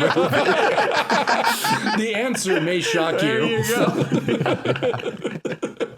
Doing the exact same role. And then we meet our main villain. Wait, what is Bond told that tells him Gustav Graves like he has to go back to London? Doesn't What's he the find connection? like the diamonds? Yeah, or, he finds the diamonds Yeah. and he talks to the Cuban guy, and the Cuban guy goes like, "Oh, these diamonds were found by Gustav Graves in Iceland, right? in Iceland." Yeah, this guy named Gustav Graves came out of nowhere exactly 14 months ago and found like a diamond mine in these Iceland. diamonds. And they look suspiciously like conflict diamonds, but nobody's actually commented on that. And Pierce Brosnan goes like, "These are definitely conflict diamonds." And then it's cut to the parachute. Yeah. From Spy Who Loved Me. Yeah, The Spy Who Loved Me, British Union Jack parachute. Just, this guy is the most British motherfucker you've ever seen in your life. He's definitely not a North Korean colonel. His mother is literally Maggie Smith. Yes. And also, fucking Halle Berry beat his mom at the Oscars for Best Supporting Actress that year. Toby. What was Maggie Smith nominated for? I forget. Not Chamber of Secrets. No. I forget. I was some British shit. Was she in Gosford Park? Was that? Oh, it could be. Oh, yeah. I think it was Gosford Park. Yeah. A real movie. Okay, well, another funny thing. So, when Gustav Graves, he lands with the parachute, and then he goes, "You only get one shot at life. Why waste it on sleep?" As a kid, I thought I didn't need to sleep after that, so. That explains a lot, yeah. So they're going to Buckingham Palace, right? Like James Bond just like walks in there, like in full like fencing setup. No, that's not where the fencing is. It's at an exclusive gentleman's club. Yes. But we did learn in Danny Boyle's canonical James Bond short for the Olympics that yes, he can just walk into Buckingham Palace. Because he's James That's Bond. accepted. That's true. Okay, so he can just walk in there. Yeah, he can. Yeah. Toby Stevens can probably just walk into Buckingham Palace, right? Because his parents are both, knight and dame, Who's right? his dad? Who's Mr. Stevens? He's, Who? He's somebody. Mr. Okay, Stevens. Jake, riddle me this though. Yeah, sure. The fencing instructor Madonna. Yes. You said that so casually. Robert Stevens is his dad. Robert Stevens. You Okay. need more. Robert Stevens. You need more pomp and circumstance when The introducing. fencing instructor, Madonna, named Vanity. Wait, is her name Vanity or Variety? I don't remember. It's Madonna. It's Madonna. No, but her character has a name. Yeah, her name is Die Another Day. Diana Other Day. Diana Other Day. Yeah, so Diana Other Day, played by Madonna. What were you gonna say, producer Paul? Yeah, what were you Well, I going was to say? going to say, you kept having anecdotes, Jake, about them trying to get the musicians into the Yes. movie. Is this the first time it actually happened? Besides Sheena Easton and For Your Eyes Only, that's it. But this is Yeah. it's like the one and only time, right? It's not like Sam Smith is like on the adventure in Spectre. Well, don't you remember that part of Spectre where Sam Smith just went skiing past the camera and was like, I'm the first gay person to win an Oscar. Yeah. And then everyone went, no, you're not. No, you're not. Far from it. Anyway, but you got to think at the time, I think Madonna was like the absolute biggest artist they got to do a Bond movie. In 2002? No, she was huge. She was fucking... Wait, you're comparing 2002 Madonna to 1972 Paul McCartney, and you're saying she's bigger? Oh, yeah, well, that's true. And Tina Turner. Oh, and Tina Turner. Yeah, Tina Turner was huge, too. Wasn't this where Madonna was starting to become kind of a joke? Was around this time? It was around this time, but like... I guess. She married Guy Ritchie. That was funny. That was funny. Now, Guy Ritchie directing this movie, that would have been a... He directed The Man from U.N.C.L.E. That was okay. Yeah, I never saw it, but I'm sure Henry Cavill and Armie Hammer will come back for a sequel any day now. Oh, I'm sure of Our it. two favorite, most profitable actors in this year of 2021. You guys, I have an interesting quote from Toby Stevens. They'd sent me 2 pages of dialogue for the character of Gustav Graves, and I did the scene, and they said, do you know what's going on here? And I said, no. This guy is doing a press conference. And they said, okay, we'll tell you. He's actually a North Korean. He's had a genetic reworking, and he's now a Westerner. I walked out, and I was like, what the hell was that? That's it. That's like a John Cassavetes style of directing. Like, okay, so here's your motivation. You're North Korean. You changed your race. Go. Congratulations, you've got the job. By the way, you're a North Korean. This is like a Nathan For You sketch. We're kind of breezing past it, but I do want to point out, since we are in the area they're introduced, yes, I do like the first 38 minutes of the movie, but the other thing I will admit really works in this movie is Toby Stevens and Rosamund Pike. Jazz hands. I'm not going to clap on Mike, but I'm going to jazz hands it up. I'm jazz handsing right now. We're jazz handing it. They really channel their inner North Korean. They are tremendously good. Toby Stevens as Gustav Graves is in the top 3 best Bond villains of all time. Quintessential Bond villain. I don't know if I'd go that far, but he is good. Incredible. He is top 3. He is bringing his A game. He does not let up. He is going for it. This fencing scene just like establishes all about this character through physicality. That's the mark of a great actor. Yes. Okay. This is just the Octopussy brawl. Just bigger and sillier. And better. Look, guys, I love sword fights. Sword fights are the only thing that bring me joy in this world. I only like movies because they have sword fights in them. This sword fight was so messy and silly, and it overstayed its welcome. It's incredible. They go like, they start fighting on the fountain. He's getting cuts. They're like punching each other. They go from like the fencing swords to katanas to broadswords. Well, it escalates very quickly. Yeah, that's what makes it funny. There's no sense of like actual like fighting because they're just whacking at each other. It's like watching lumberjacks try to pretend to be Robin Hood. The Sucker Brothers influence of like an airplane when they're like slapping the woman and it escalates to like a guy with a gun, you know? No, like, and just think about it. At this point in the movie, we don't know that Gustav Graves is Colonel Moon.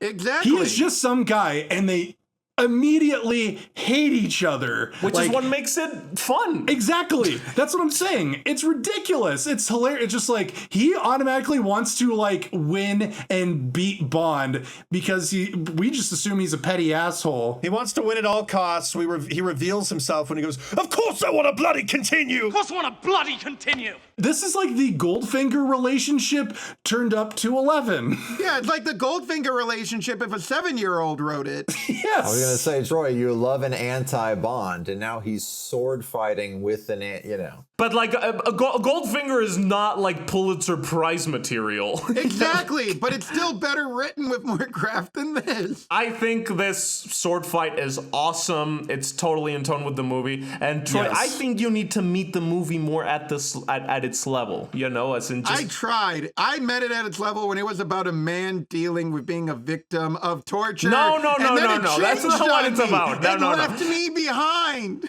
But why do movies need to mean something? Why can't they just be fun? Because they're over 2 hours, and this is my main source of income. But they're all every movie's to waste time. Even like Tarkovsky movies are just to pass the day. Troy, think about it. This is the epitome of our thesis of the Pierce Brosnan era of James Bond. What is it? What do we learn from Pierce Brosnan's James Bond and GoldenEye? He is what he is. His main thing is, I am what I am. This movie is just the embodiment of that. We have the character embodying it. Now the movie is embodying it. This movie has broken Troy. Can we circle back to what is the point of Tarkovsky? It's just to watch something on a screen? Tarkovsky's just there to take up my time. Well, that's my take. Every activity is just wasting time until we die. And I want to waste my time with Die Another Day. Watch it every day until I die. But my argument is that if it's just done with a sledgehammer, then it's not as fun, because what often is fun in the cinema is how clever something is, or how it's like neatly done. If it's just finger painting, then it's like that can also be fun. I think there's an Alan Alda quote from Crimes and Misdemeanors where he says, I haven't seen that one. That's not streaming for some reason. That's a good one, but he says something like, if it bends, it's funny. If it breaks, it's not funny. Sort of saying like, if you take it too far and it's just nonsense, then it stops making sense. It broke a while ago. And I think I agree with that, but then there's another level where you break it, you incinerate it, you demolish it, you play with its ashes, you piss on them, and then it becomes amazing again. And that's this movie. I don't think this movie goes far enough. It's truly cinematic alchemy. If you turn lead into gold, back into lead, back into a white guy, back into a white guy, back into a white guy, and then back into gold. Yes, there you go. So finally, we get your much desired briefing scene, Troy. Yes, and I'm like, all right, okay, I'm here. Oh, Miranda Frost. Maybe she's important. Yeah. Oh.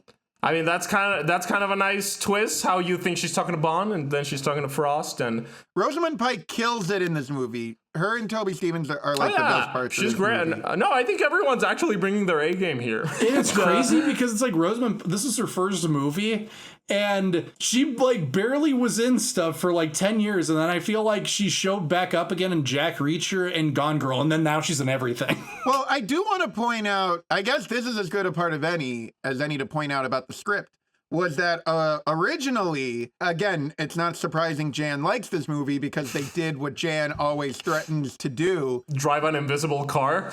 No.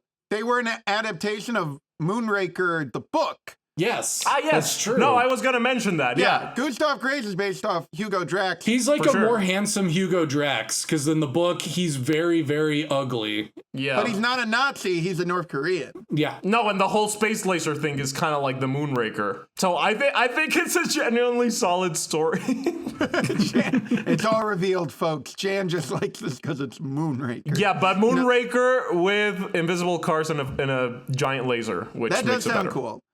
And Miranda Frost was supposed to be Gala Brand, the Bond girl from Moonraker. Yeah. But in that version of the script, Gala Brand was going to be the main Bond girl, and Jinx was going to be the Bond girl who turns evil. But then when they cast Halle Berry as Jinx and they wanted to give her own spinoff after this, they switched it and they rewrote Gala Brand to be Miranda Frost. And oh my God, I don't think it's surprising to say this, but Rosamund Pike is so good at playing an ice queen who is playing both sides. She's the original Elsa. Well, she ends up getting an Oscar nomination 10 years later for Gone Girl doing the same shit. Yeah, basically the same thing, yeah. She does it better here. Yes. Well, normies like Gone Girl, real fucking folk love Die Another Day. Wait, and then we get like one of the most insane scenes in the movie. James Bond is like stumbling around the MI6 and fucking Moneypenny is dead, and you're like, what the fuck? They do the King's Rape. They literally adapt a video game same level. But you are like, oh shit, what's going on? And then it's like a simulation and you're like, you got me. It's great. Yeah, James Bond now has access to a holodeck. Wait, Troy, what are you talking about? Like, what video game? In the video game, The World Is Not Enough, they adapted the attack on MI6 to be a level called The King's Ransom, which apparently has a similar layout of progression to how Pierce progresses. Yeah, but Moneypenny doesn't this. die in that scene. It's basically the same scene from World's Not Enough, but you shoot people more. Yeah, exactly. But the layout of how you get through MI6 is similar to and the guys are dressed similar. So yes, actually, you're right. Yeah, Jake, you're not a real Bond fan. I'm the real Bond Sorry, fan. I had to question your theory there, and your theory checks out. So the three greatest Bond fans in the world are me, Toby Stevens, and surprisingly, Sam Mendes. And Kim Jong-il. And Kim Jong-il. All four of us, we get together and we like hang out and we talk about the books. Kim Jong-il, who is now King Charles. Yes. yes. Yeah. Now you make it to the Q scene. So Bond in the simulation. Yes, we're finally okay. We're at the Q scene. Okay. Yeah, I can't explain like my disappointment as a child when John Cleese walks through that wall and it's not Desmond Llewellyn. I'm going to give a hot take here. I think John Cleese was a solid choice. I think he's fine. I mean, he's okay. I think he's the only one who could have matched Desmond Llewellyn. I don't think Ben Whishaw works as Q quite as well as an old, prissy Englishman. Well, the thing about Ben Whishaw is that he's doing a completely different character. John Cleese is just imitating Desmond Llewellyn. Exactly. That's what you need to do. Things I know. What do you think, Andrew, of Q? Well, he's got about a movie and a quarter. Yeah. I thought there was promise going forward with him.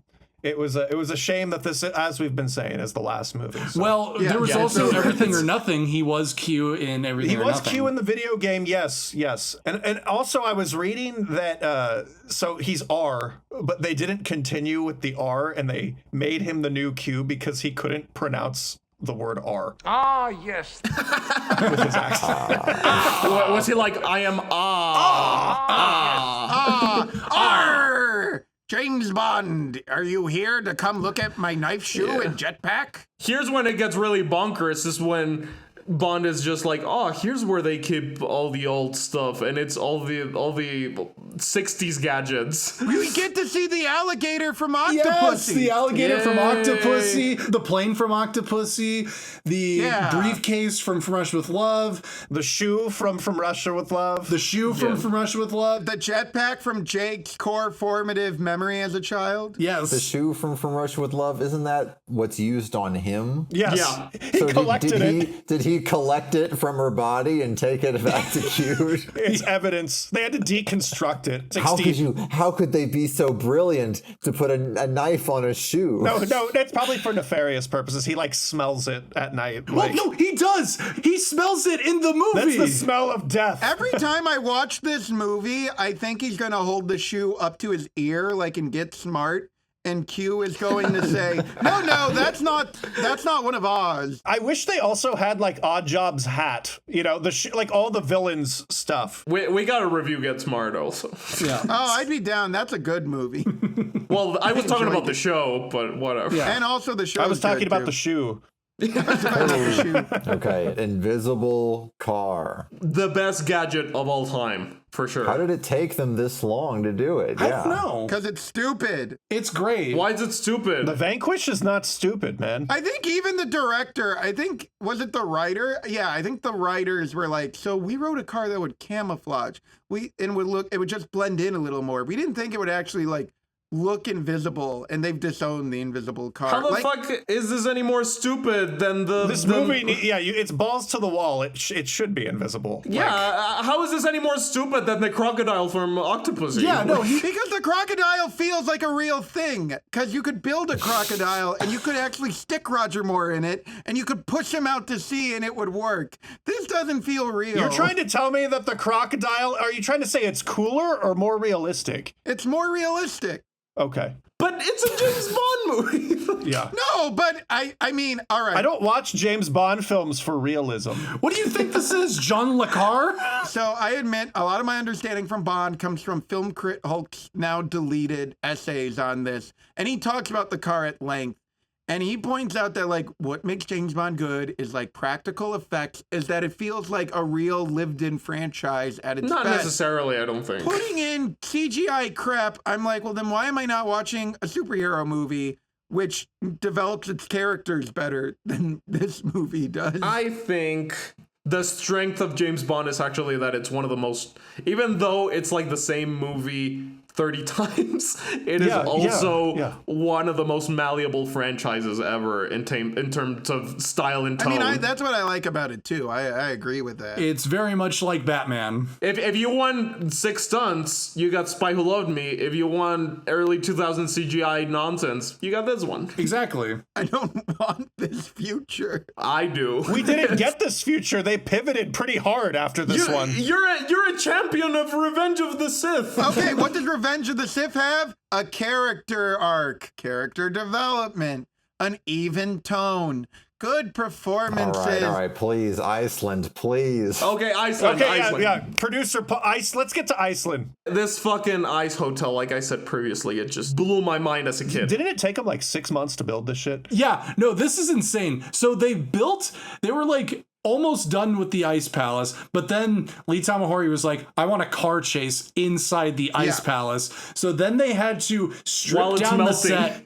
They had to strip down the set and put in steel beams so that the set could support cars driving on top of it. So I'm sorry, it's just Lee Tamahori's like, sports cars can't melt steel beams. Okay, we gotta put them in. I'll prove it to you. I'll prove it to you. Right after 9/11 was a strange time. Anyway. I want to go to an ice hotel so badly. All right, Jan. Honestly, this part will be quick because not a lot happens. There's the Icarus.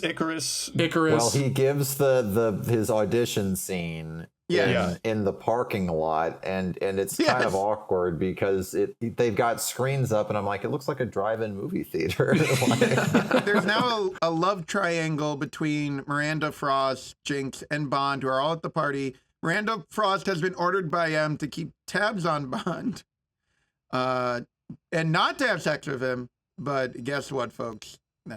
Guess what? Well, this is the part where I'm kind of like, did I miss something? Because he's like investigating, and then he's just like, let's go back to your room. No, you didn't. That's just James Bond. He just wants to have fun. Well, usually he doesn't. He's not like in the middle of doing spy stuff, and he's just like, and then he just walks away and goes. No, because they see him sneaking around the perimeter, and then she's like, I'll pretend to have sex with you. And there's like a cut scene where they get naked and jump in a hot tub together to further sell it. And then they go to his room, which has candles on this looks so fake again. And the furry bed loses me. It looks so fake and synthetic. I don't know. I think it looks cool and cozy. It looks very nice. Oh, see, when she gets naked, I'm like, that must be so uncomfortable. She must be freezing her nips off, literally.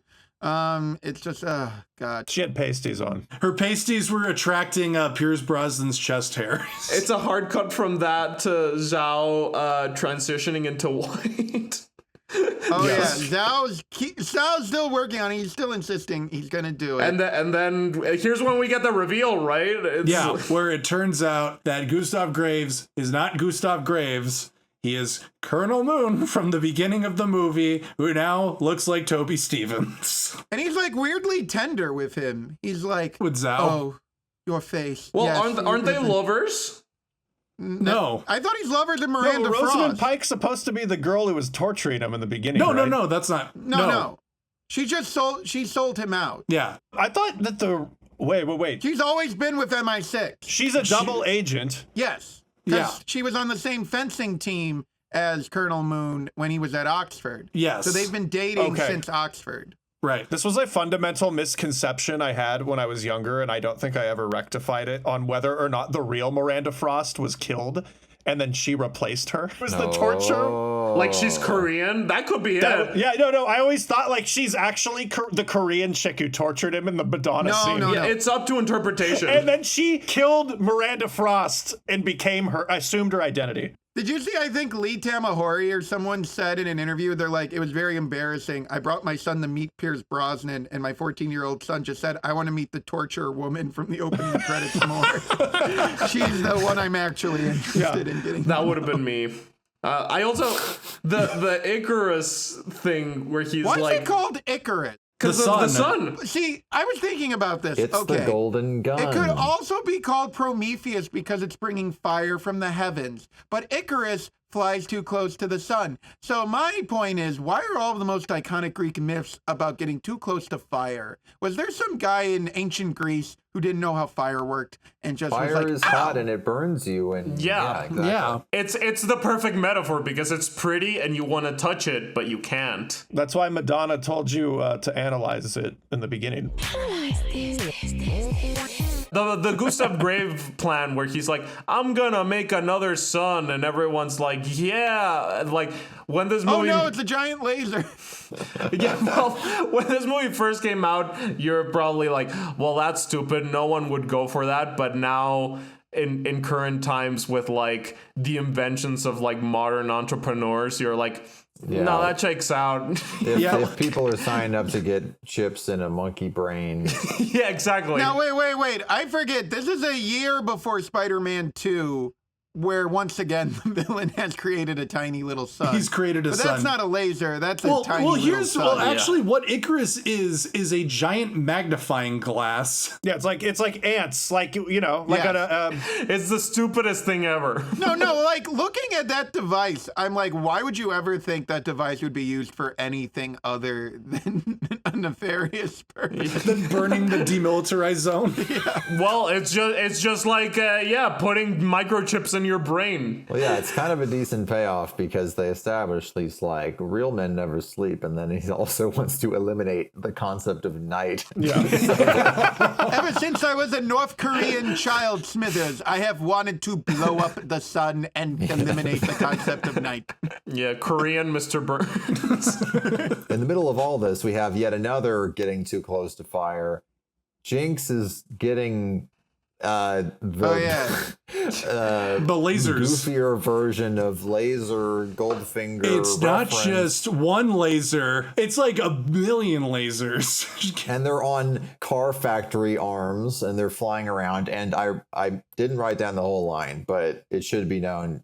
She makes a yo mama joke. Yes. Yeah. No, Zhao goes like, who sent you? And she retorts, your mama. Who sent you? Your mama. Did Ryan Johnson get inspired by this?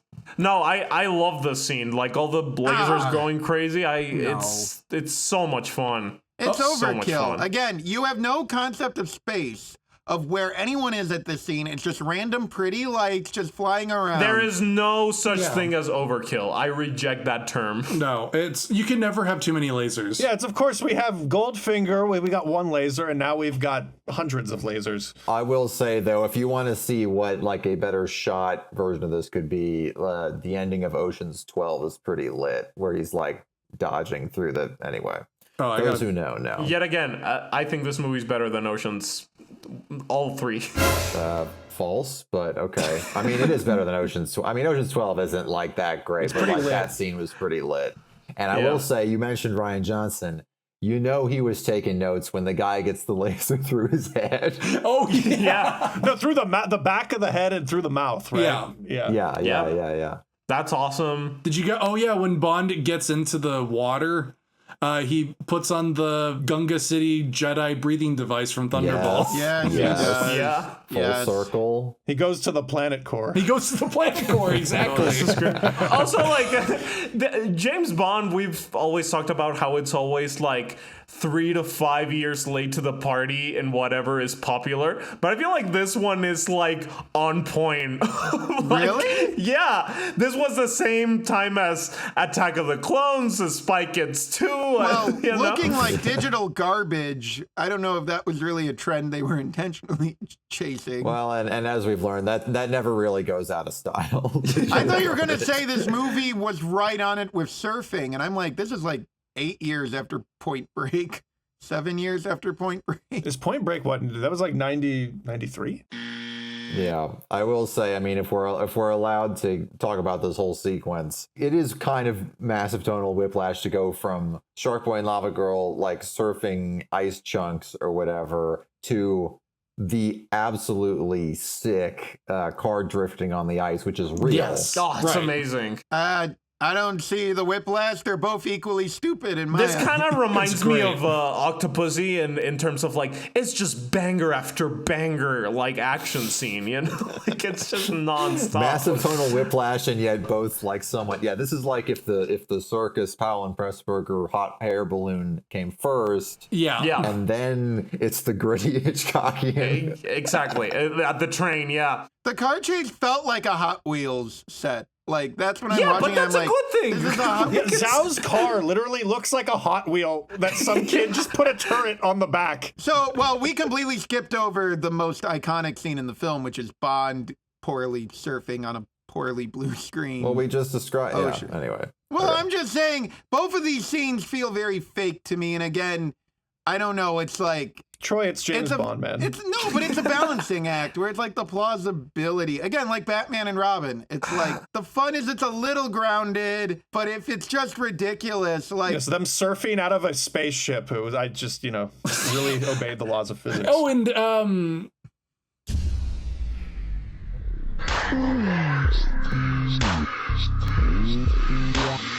actually, I have another Batman. I had a stroke for a second, but I have a Batman and Robin connection for later.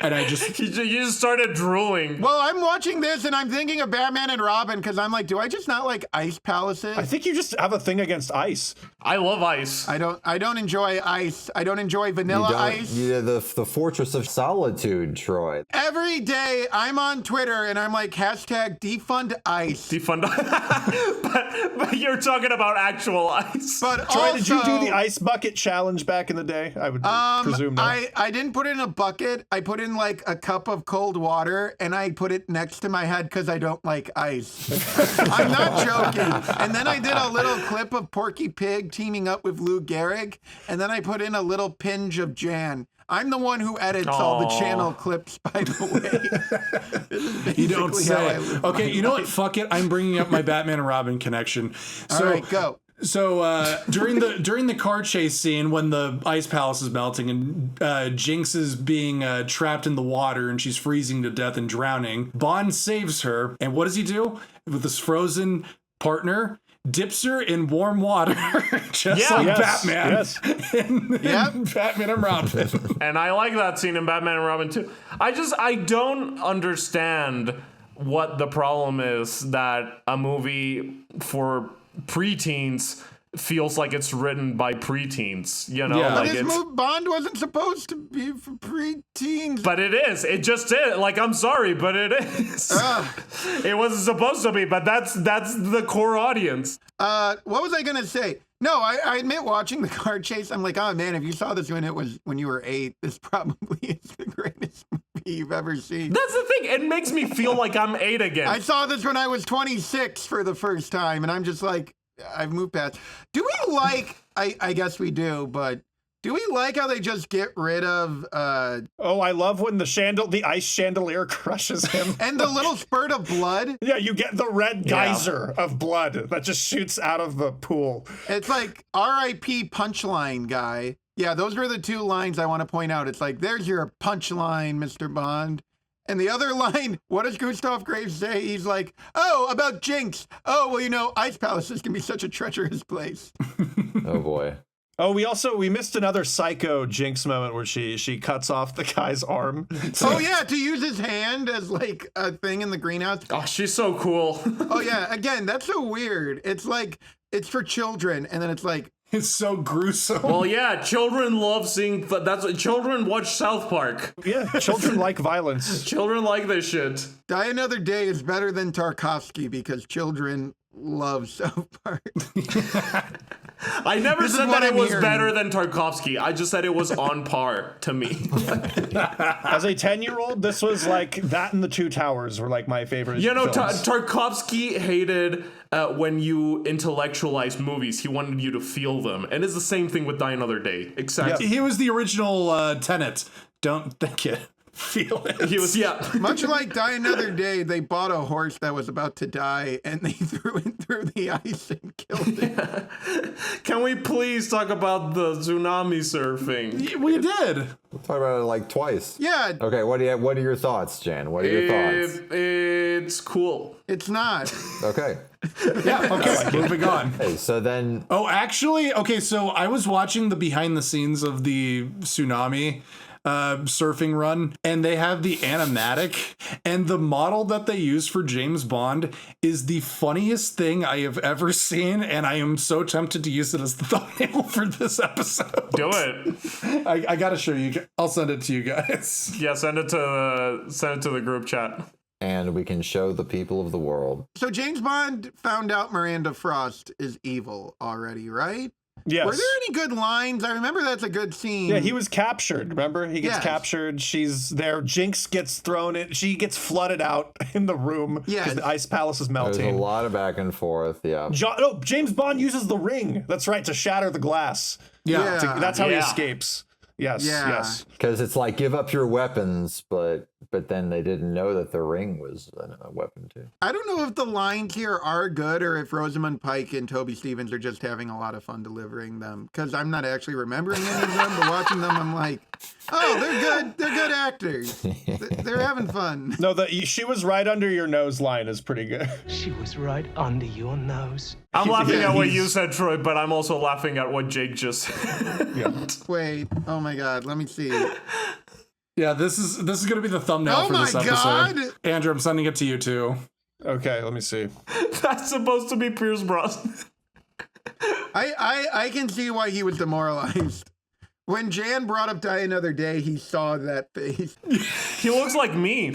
Yes, actually, he does. We're pretty much at the climax now, right? At the airplane? Yeah. Right. There's like a 90-second like meet up with M and Michael Madsen and all these people. And then it's like, all right, get back up there. They have these one-man plane things, and then they get on the big plane. Yeah, they get on the big plane. See, now I will say right off the bat here, the movie has already kind of blown its load. I don't know how you top a giant ice palace collapsing. But they do. They top it. Oh, yeah. Yes, they do. Oh, yeah. Yeah, Toby Stephens speaking Korean. That's how you top it. To his father. In a Power Rangers mecha suit. With Palpatine electricity. Yeah, it looks like Buzz Lightyear's suit, actually, kind of. Yeah. He's got buttons. When he first put on the glove, you know the wizard? You know the Nostalgia Critic Classic review, The Wizard? Yes. When he first puts on the glove and he's looking at it, that is a power glove so bad. Yeah. I love the power glove. It's so bad. Also, my other favorite interaction in this movie is when Graves' dad is just looking at him, and Graves just looks like a normal white man, no deformities or anything. Yeah. But just by being a white man, the dad is like, "What have you done to what have you done to yourself? You look hideous." The pathos again. They go for like just when it's at its most ridiculous, they hit you with like this searing family drama. Yes, they're like, and this is the movie we promised you at the beginning. This Oedipal, fucking thing. Yeah, it's this whole thing where it's just like, you see, father, I'm saving Korea because I am blowing up the demilitarized zone, and Icarus can wipe out minefields and create a highway for our troops. Do you see, father? Icarus is clearing the minefield, creating a highway for our troops. And then the dad is just like, wait, so let me get this straight. You turned into a white guy, you made a giant space laser, and now you're inviting the West to shoot nukes at us? What the fuck is wrong with you? And then he's just like, I'm sorry I disappointed you, father. And then he shoots him, and it turns into a John Woo movie for a sec. Yeah. Because we don't just have slow-mo, we have like frame shifts, slow-mo, and then you have the music that goes like, ooh. I can't tell if the movie thinks it's a real movie in that moment or it doesn't. Yeah. And then like when Jinx and Miranda Frost start fencing, or not even fencing, just sword fighting. I've always been like, why does Miranda like not have any clothes? Yeah, no, that's like, why'd she change into a swimsuit? My girlfriend said the same thing. She was just like, wait, why is she not wearing any clothes? Why is she wearing like like a crop top. She's on a plane. And I'm like, she's evil now. That's what you do. This is what you wear. She gets a swimsuit. He gets a North Korean general's uniform and a Buzz Lightyear power suit. Yes. No, again, this feels like it's written by a 10-year-old, but in the best way possible. No. You know what's a good movie that feels like it's written like a 10-year-old, but it's good from the same year? Spider-Man. Well, I like that movie too. They don't have to be exclusive. Well, that's a legitimate masterpiece, and this is trash. But this is the best kind of trash. Oh, absolutely. The Citizen Kane, if you will, of trash. Out of all the campy Bond, this is king. Nothing touches this is it. king. I agree. You cannot top this movie in terms of trash. Like, I'm hoping that instead of getting them hiring a new Bond actor, they just bring Pierce Brosnan back one more time, and it's a sequel to Die Another Day. Peak trash. Yes. I just think it's funny where it's like we can do like dispassionate analysis, but once it becomes the Bond of our childhood, we're immediately like, this, even when they don't try, it's great. Just keep doing this forever. Well, movies don't exist on a vacuum, my friend. No. You love Peter Pan because it's from your childhood. I love this shit. No, it's because it has deep themes that are emotionally resonant. Right. Yes. Right. Guys, are you daring me? Are you daring me?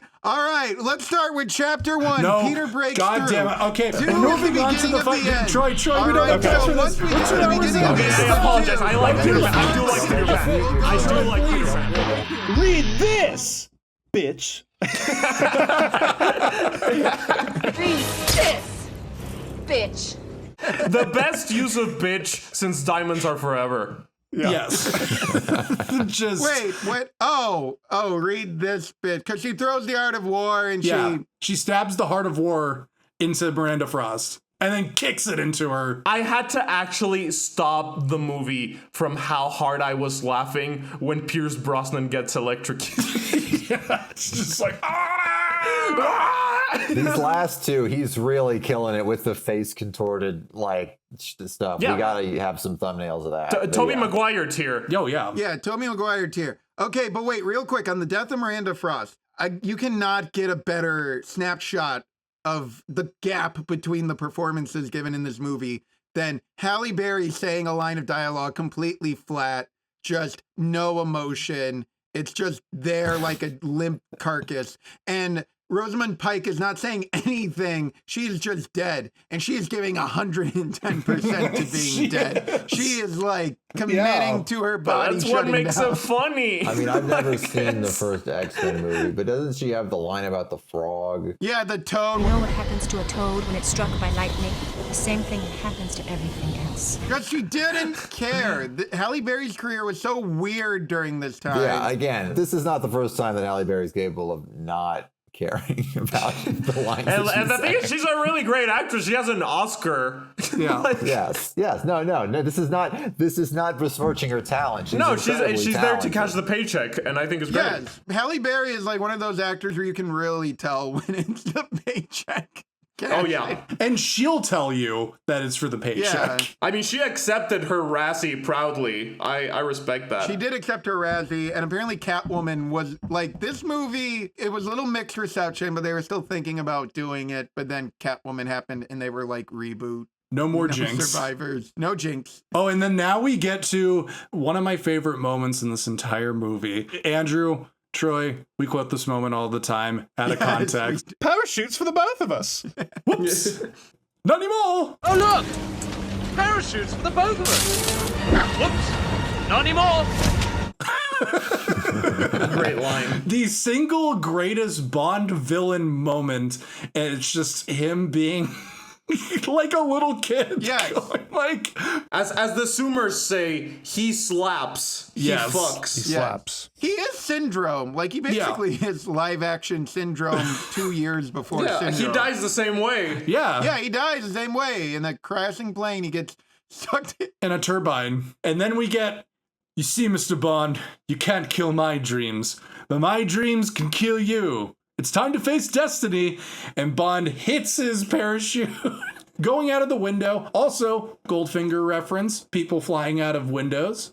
Yes. Yeah. As long as we are on Toby Stevens and Goldfinger, he based his performance kind of off being the anti-Bond. That's kind of the hook, is Gustav Graves is supposed to be a warped reflection of Bond. Well, he literally says it in the movie that he's Yes. like, I based my character Gustav Graves off of you. I thought, who is the worst Westerner that I ever met? I chose to model the disgusting Gustav Graves on you. Oh, just in the details. That unjustifiable swagger, your crass quips, a defense mechanism concealing such inadequacy. And he's 1,000% right. Yes. But so Toby Stevens was such a big Bond fan, he would go on to play James Bond in a series of BBC radio plays. And when they did Goldfinger, Rosamund Pike came back and did Pussy Galore. No. She played Pussy Galore for the BBC opposite Toby Stevens as Bond. Because these two care. No one else does, but they got my back. Now, you know who else cares in this movie? Samantha Bond. Yeah. Well, we'll get it. We're almost there. But Toby Stevens gets sucked out of the plane. No, wait. And then James Bond hits the Palpatine electricity. And tells him it's time to face gravity. In retort to his line, Time to face destiny. Time to face destiny. And then his reply, time to face gravity. Time to face gravity. I don't understand. Yeah, it doesn't make any sense because he's moving sideways. That line, I mean, it rivals that my friends call me James Bond. It's just, I hope he just came up with it on the spot. He faces air, not gravity. Wind resistance, air, I don't know. But that's why I love Pierce. He's such a confident moron. time to face aerodynamics. He is, Agent OSS 117. He is Johnny English. Yes, I do enjoy. Oh, that's a good. We should watch those movies. Oh, and then the plane is going down now. Yeah, they're going down together. Looks like they're going down together. Looks like we're going down together. Oh, wait, I do want to talk about this part because this is another reoccurring thing of the Brosnan movies. Whenever he has sex with a woman and that woman dies and he sees her corpse, he always takes a moment and goes like, by God, I had sex with her. And he looks legitimately sad. And then it is undercut with Jinx being the psychopath that she is on the same level as Bond. She goes like, I think I broke her heart. Yeah. And then Bond gets a look like, is that what I sound like? Is this who I am? No, and then she is a psychopath because when she says, it looks like we're going down together, she's like, actually like, oh yeah, I just killed your other lover. Now we're going to die together. Yeah, she has the Willy Wonka face, like, Andrew, you're giving way more with your eyes than Halle Berry gives in this whole movie. But Jake, I just thought of it. You're totally right. James Bond is basically like a female praying mantis, where like he mates, then the partner dies after mating, and then he feels bad, but he moves on. And it's like ritualistic in the Brosnan movies. He like has to look over at her. He has to be like looking down at her and like acknowledge. Do you think he thinks of Sean Bean saying, "To all those martinis, silence the cries of the women you failed to save"? Can we talk about the Moneypenny scene? Wait! Oh my God! We missed a huge reference. I'm going to talk over Jan until he stops. So in the earlier scene, Bond shoots through M to get the guy behind her in the simulation. And Q goes, "You shouldn't shoot your boss." And Bond goes, "It's only a flesh wound." I'm mentioning it, 007, but a perfect marksman isn't really supposed to shoot his own boss. Check the replay. You'll find he's dead, and she's only got a flesh wound. Like in Monty Python in the Holy Grail. Just a flesh wound. Yes. I thought you were talking about that was a reference to when he kicks M in the balls in License to Kill. This Moneypenny scene was very funny to watch with. Yeah, because also another Pierce Brosnan staple is Samantha Bond's Moneypenny is supposed to be like a Moneypenny who's kind of moved on from Bond and resistant.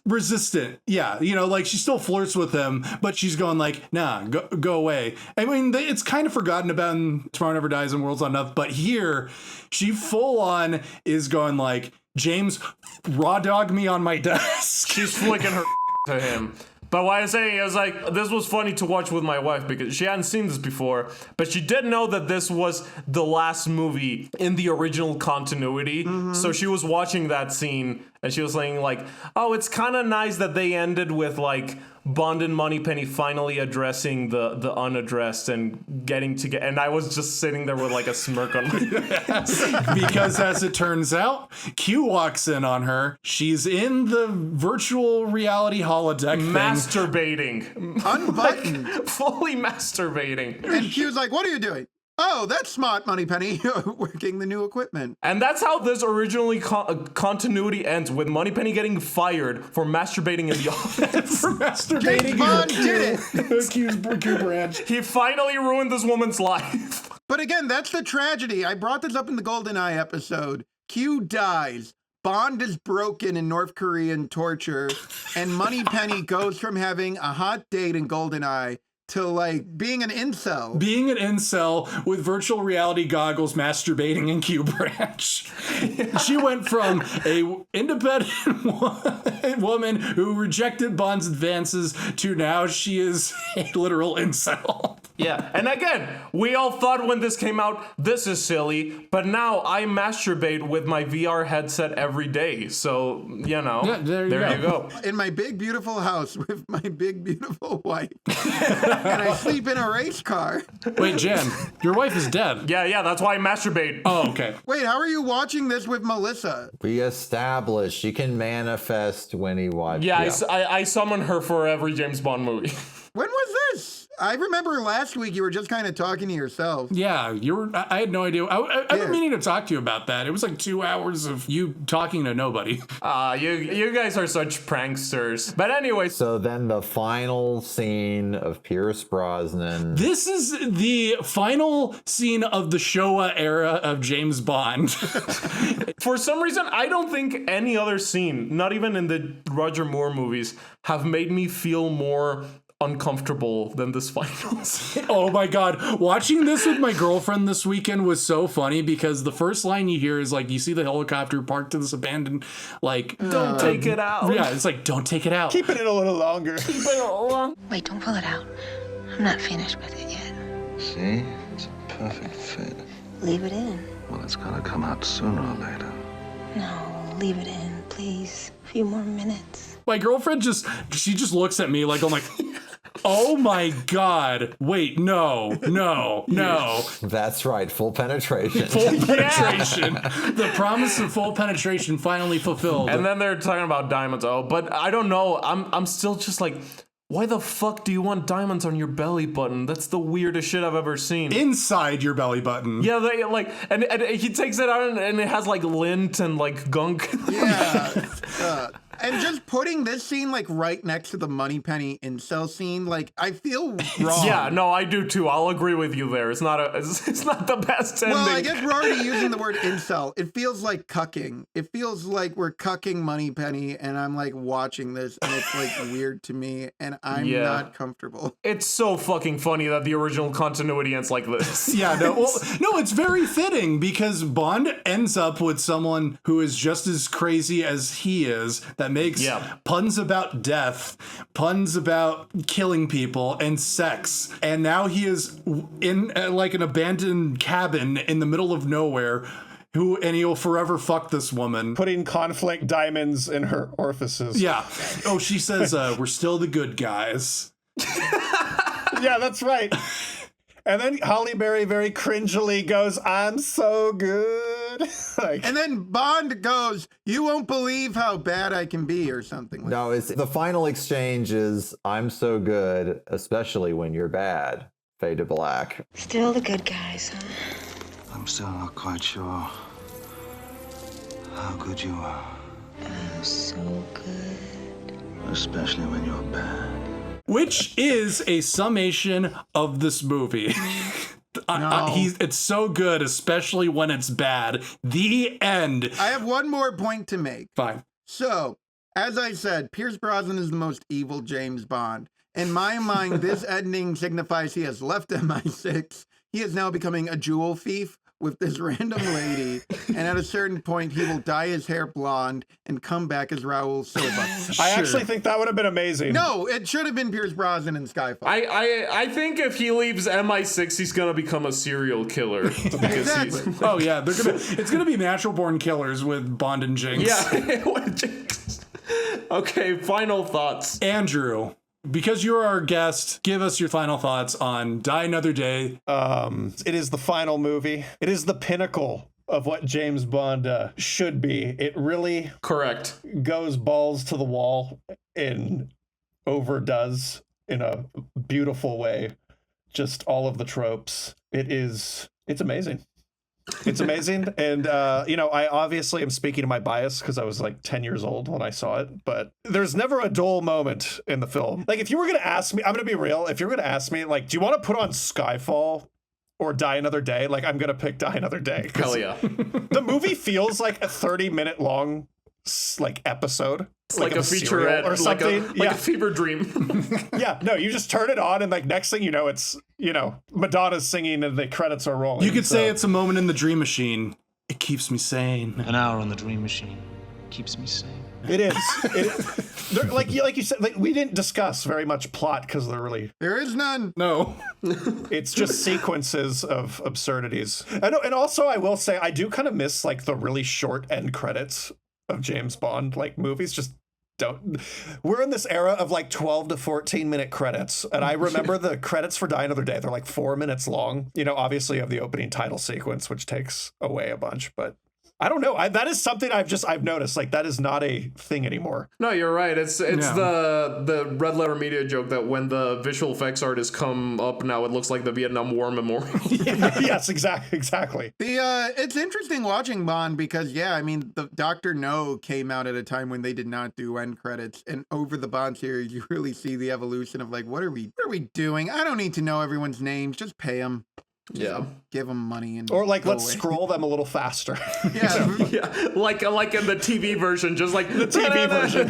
Your mom is not coming to see Die Another Day. Your mom is not watching Pierce Brosnan put diamonds in Halle Berry's belly button to wait for your name. No, I try to sit and watch like the end credits with my girlfriend, and she's just like not having it. But Andrew, what is your rating of Die Another Day? And also rate Pierce Brosnan's hair, because that's what we're doing with the Pierce Brosnan movies. Pierce Brosnan's hair is absolutely excellent in this film.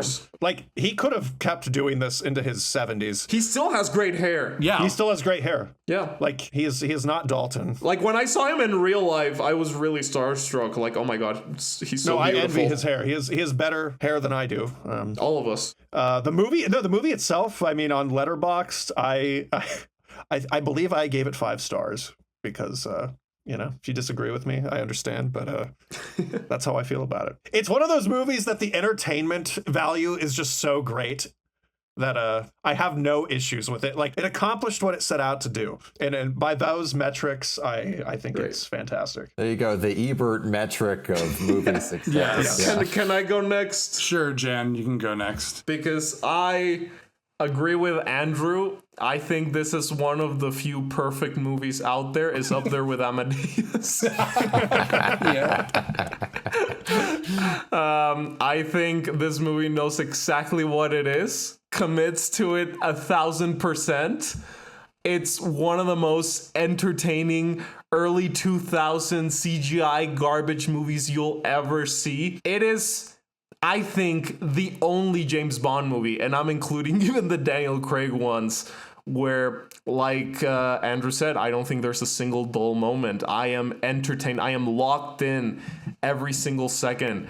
It gets progressively crazier as it goes along. It's this insane roller coaster that you can't get off of if you don't want to get off of it. It breezes by. It has such joy of life, such a swan song for Pierce. Obviously the greatest, most entertaining Pierce movie of the series, and in my opinion, the greatest movie in the James Bond canon up until this point. Just completely distilled just pure entertainment, just tackling your emotions, like I've said before, like a Tarkovsky movie would, just going straight for the subconscious. And you're like, I don't know what I'm watching. This feels like a fever dream. It's harkening back to memories of childhood and also the dangers of the future and adulthood. There's so much going on in here. Is this what I sound like? Yes. This is my man with the golden gun. I just think this movie's brilliant in so many levels. It's so fucking funny. It's so fucking entertaining. And I'm going to have to give it a 10 out of 10. It's my first 10 out of 10 James Bond movie. Jake, there's a reason I'm a guest on this podcast, because this is the one I hold near and dear I know. to my heart. This is why when we started doing this podcast, you specifically asked for this one. And I'm like, well, if there's anyone who could talk about it, it's you. And instead, you got to listen to us rant about Kim Jong-il becoming King Charles. Jen, what do you think of the hair? And it's going to be a 10, I'm sure. The hair is, I'll say a 7 because... Whoa. No, it's a 10. It's a 10. Of course it's a 10. We have to factor in his age at the time. Yeah, he's rugged. It's a 10 every single time. We were doing the hair to fuck around. There was nothing to criticize about this man. He's perfect. He's rocking the dad bod in his 50s in this movie, and his chest hair and his belly, everything still looks sexy as fuck. I love it. Everything about this movie's great. Very good. Paul? Yeah, slightly cooler on the movie, but still, I have to say, in some ways, in a lot of ways, this is the Batman and Robin of Bond. But in a lot of ways, I was like, it's also a little bit the Batman Returns of Bond, because I also love that movie. Strangely very messed up and also goofy as hell. And also, in a lot of ways, it's the Spider-Man 3 of Bond. Also which is love a movie that movie. that's very near and dear to my heart. These are all bad films. Because it was objectively the most successful. But then they were just like, no, we can't. We can't do this again. Like, they willfully turned down the money to just keep doing it again. Anyway. The money did not equal the shame. It just didn't add up. But no, there's a lot of good bits. I love my early 2000s schlock. I'll say it breezed by. I was impressed because I was like, Tomorrow Never Dies. I was like, oh, this is lean and mean. But this one, I'm like, damn, hour in, wow. Now, I will say Korea, Cuba, there's some bit, it's not 100% bangers, but this is definitely, to me, like a very solid entry in the series. And it's also a classic example of like a handful of things that are a little crazier than usual make you realize that everything is ridiculous, Like, it's really not that out of step with the series. That's what I say, yeah. And I think for all those reasons, and maybe just the fact that I'm going to be a little more generous to it, despite this not being a movie of my childhood, I can respect it, and I'm going to give it like a 6 out of 10, which is, it's not a so bad it's good. It's actually quite fun, and in a crazy kind of schlocky way. So take the win. Take the win. I like that for Die Another Day, Paul is like, it's a movie that I appreciate more than I enjoy. Like a Tarkovsky film. You like a Tarkovsky film. This is a film you have to come to on its own terms. You have to listen to. You have to be patient with it. You gotta wrestle with it. You gotta fuck it. You gotta eat a papaya with it. You have to put on your holodeck glasses and when the Apple Vision Pro comes out, I'm totally watching this movie on that thing. It's the way this movie was meant to be seen. It's out now, right? It's out. But but I don't have $4,000. Well, it's going to be out in years. In 2 years, it'll be out. If we keep getting clicks on For Your Eyes Only, I'm going to be able to afford the Apple Vision Pro. And once again, Pierce 10 out of 10. Anyway. Pierce's hair 10 out of 10. If you give us enough money, we will film a video of Jan watching Die Another Day on the Apple Vision and masturbating to it. Just like Moneypenny. Yes. Guys. Troy, your thoughts? All right. Well, while I have the floor, I just want to point out we did not talk about one very specific thing that almost happened in this movie. Full-on penetration? Lee Tamahori wanted to confirm the codename theory by having Sean Connery pop up in this movie and talk to Pierce at the end. I would have smiled and clapped. It didn't happen. Thank God. Yes, thank God, because the codename theory is stupid. Much like this movie. All right, let's go chronologically. Pierce Brosnan's hair on the poster of Die Another Day was the first thing I ever knew about James Bond. First thing I ever knew was, oh man, that guy has great hair. That's right. The hair is back. It was too short in Tomorrow Never Dies, and it was too short in The World Is Not Enough. But the hair is back, folks. He gets so much of it. In the first scene, the hair is a nice, sensible cut. You get the Joe Biden aviators, and you know he's killing it. He's in a little brown jacket. It's a very sensible do. Then it becomes the Jesus hair. It's a wig, but it's a very good wig, folks. It's a great wig. We love the wig. And then it all comes together, and he cuts his hair back down. And you know what? It's similar to the haircut in the previous two movies, but it has a bit more volume. It has a bit more heft to it. That's right. This is the best hair since GoldenEye. It is a synthesis of all the Pierce Brosnan hairdos into one that works. 10 out of 10. Phenomenal hair. Did it remind you of Yes. the Jesus look that Pierce Brosnan has when he's King Arthur in Quest for Camelot? It did remind me of that, and it also reminded me of when he's the king in the Cinderella musical. Oh, okay. That came out a couple years back during COVID. Now, that was the first thing I saw when I saw that poster. The second thing when I saw that poster was, I never want to see this movie ever in my life. I am 8 years old, and even I recognize this is dumb. And so I see this movie when I'm 25 going on 26 years old. And, you know, I watched all the Bond movies in order of release. That's how I first experienced them. And the Brosnan movies, I was shocked by. Each Brosnan movie I felt was digging into Bond's psyche a little more. Each Brosnan movie was becoming more about character and plot and fun action that was over the top, but still felt like it could be like a real thing. Like, yes, you had giant buzzsaws and tanks, but it all felt grounded in like a real stuff. And it was like peak Bond. So I was like, oh, maybe Die Another Day. People are hard on it. And I watched the beginning of the movie and I'm like, this is interesting. He's being tortured. We'll go a little darker. Nope. This is not a real movie, folks. This is a lightweight cartoon. And none of it feels real. None of it feels grounded. I'm bored. It's like a Looney Tunes without the wit. No one looks like they're having a good time. It just drags. I don't know what the mission is at most of the movie. Oh man, we watched a different movie. Well, you guys got full penetration in yours. You must have watched the North Korean cut. Maybe Die Another Day is like a Rorschach test. It's like we all see different things. We all see what we want to see. But this movie, like, I don't know. Like, Toby Stevens is having fun, and Rosamund Pike is having fun, but Halle Berry is boring. Pierce Brosnan just doesn't, it's not that he doesn't care, it's that he's decided to play this movie as the gritty Korean POW movie they did not make. So he's not having fun. The costumes look awful, the sets designs look garbage. Even the Ice Palace? Ice Palace looks worst of all with the stupid little candles around the bed, like it's just fake. Boo. It doesn't make me feel anything. It's a real Ice Palace. Yeah, but it's boring. If you insulted the Ice Palace when we were kids, I would have beat you up.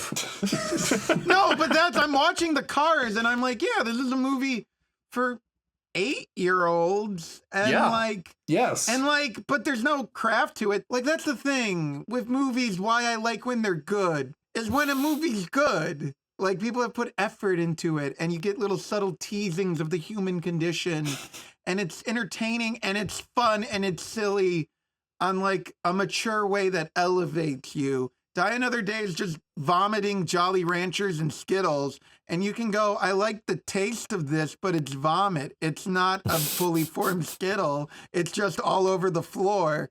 And I have to walk over it. And it feels like it's taking forever for me to walk over it because I'm walking over vomit. What an image. And it just drags. Once Gustav Graves is revealed at like 1 hour in, the movie just is going. It's not the worst movie ever. I was thinking about this while watching it. Because it is so gonzo, there is more dignity to it than Never Say Never Again or A View to a Kill or A No Time to Die. There is more dignity to what? it What are you talking than about? that. What are you talking about? No Oh Time to yeah, Die? I got a Come leaked copy of No Time to Die. I'm sorry, everyone. No, he means Live and Let Die. There yeah. is more dignity to it than Live and Let Die. The gonzo-ness of it and Toby Stephens and Rosamund Pike elevate the movie above those things. But it's not on Her Majesty's Secret Service, and it's not License to Kill. And again, those were silly movies. Those were flawed movies. But they had that craft that makes me feel all warm and fuzzy inside. And this movie doesn't even have the charm of the movie it most reminds me of in the Bond canon, Moonraker, where that's stupid and silly, but like there's a warmth to it. You get Jaws and his girlfriend. You get the actual vistas. You were complaining about that in the Moonraker episode. It's bad, but it's better than anything in Die Another Day. I don't like when movies are about the human condition. I like when movies are about a drunk man surfing a tsunami. I'm not a nihilist, Jan. I'm an existentialist. I need to give things meaning. I'm not a nihilist either. I'm a man-child.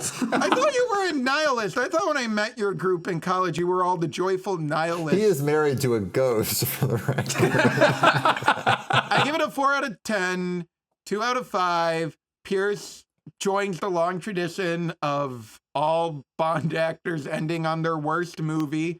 I don't think there's any Bond actor that is not true of at this point. Okay. Rating? Oh, 4 out of 10. Who hurt you, Troy? Yeah. I hate that you don't have fun with life. I'm hosting a James Bond podcast, Jan. That went out the window a long time ago. All right, this has been the panel from Dodgeball with like the people saying, should average Joes play? You know, Jan, Andrew, and Paul have been thumbs up. Troy was the lady who does thumbs down. I'm coming in at the end like Chuck Norris with a giant thumbs up. Yeah! As a little boy of 8 years old, this movie rocked my world. It blew my mind. I loved everything about it. It was at the peak getting into James Bond. As an adult, as an older person, as an adult watching this, I cherish my childhood memories watching this movie. But also, yeah, it is the best of the stupid James Bond movies. I reference this frequently on the podcast, how there is a spectrum of Bond. Yeah, there are many. They are the vast majority. Yeah, but there's a spectrum where there's movies that are more like real movies, mediocrity, and I don't give a fuck. And this is the peak example of I don't give a fuck. It's everything that you could possibly want in a Bond movie, but just dialed up to 11 and on crack cocaine and just released out into the world. Anyone who doesn't appreciate this movie is missing a ton of fun. It's a good ending to the Bond movies because we get all the callbacks to all the other previous Bond movies, and it is a solemn, fiery, fucked up farewell to this era of Pierce Brosnan, to everything that has come before, as we turn to the sunrise of a new era of Bond that might be full of promise, but we'll get to that. And I give this movie, in my heart, it's a 5. It's a 5 out of 5. I love this movie. I can't help it. Holy crap. This is like 3 5 out of 5. Is this really the first movie to have like a plurality of a majority of perfect ratings? Yes. As for the hair is great, even when it's gray. It's short and gray, and it looks great. Fantastic. All right. We're done. We did it. Andrew, do you have any goodbyes? He's checking his phone. He hates it. No, Andrew's getting ready. No. I was actually just averaging our scores on the movie. So we had a 10, right? Yeah. Plus a 10. 3 10s, 1 6, and 1 4, right? Yeah. Yeah. Oh, okay. So that's 40 divided by 5, which is... so it's an 8. It's an 8, guys. It's an 8. Woo, we did it.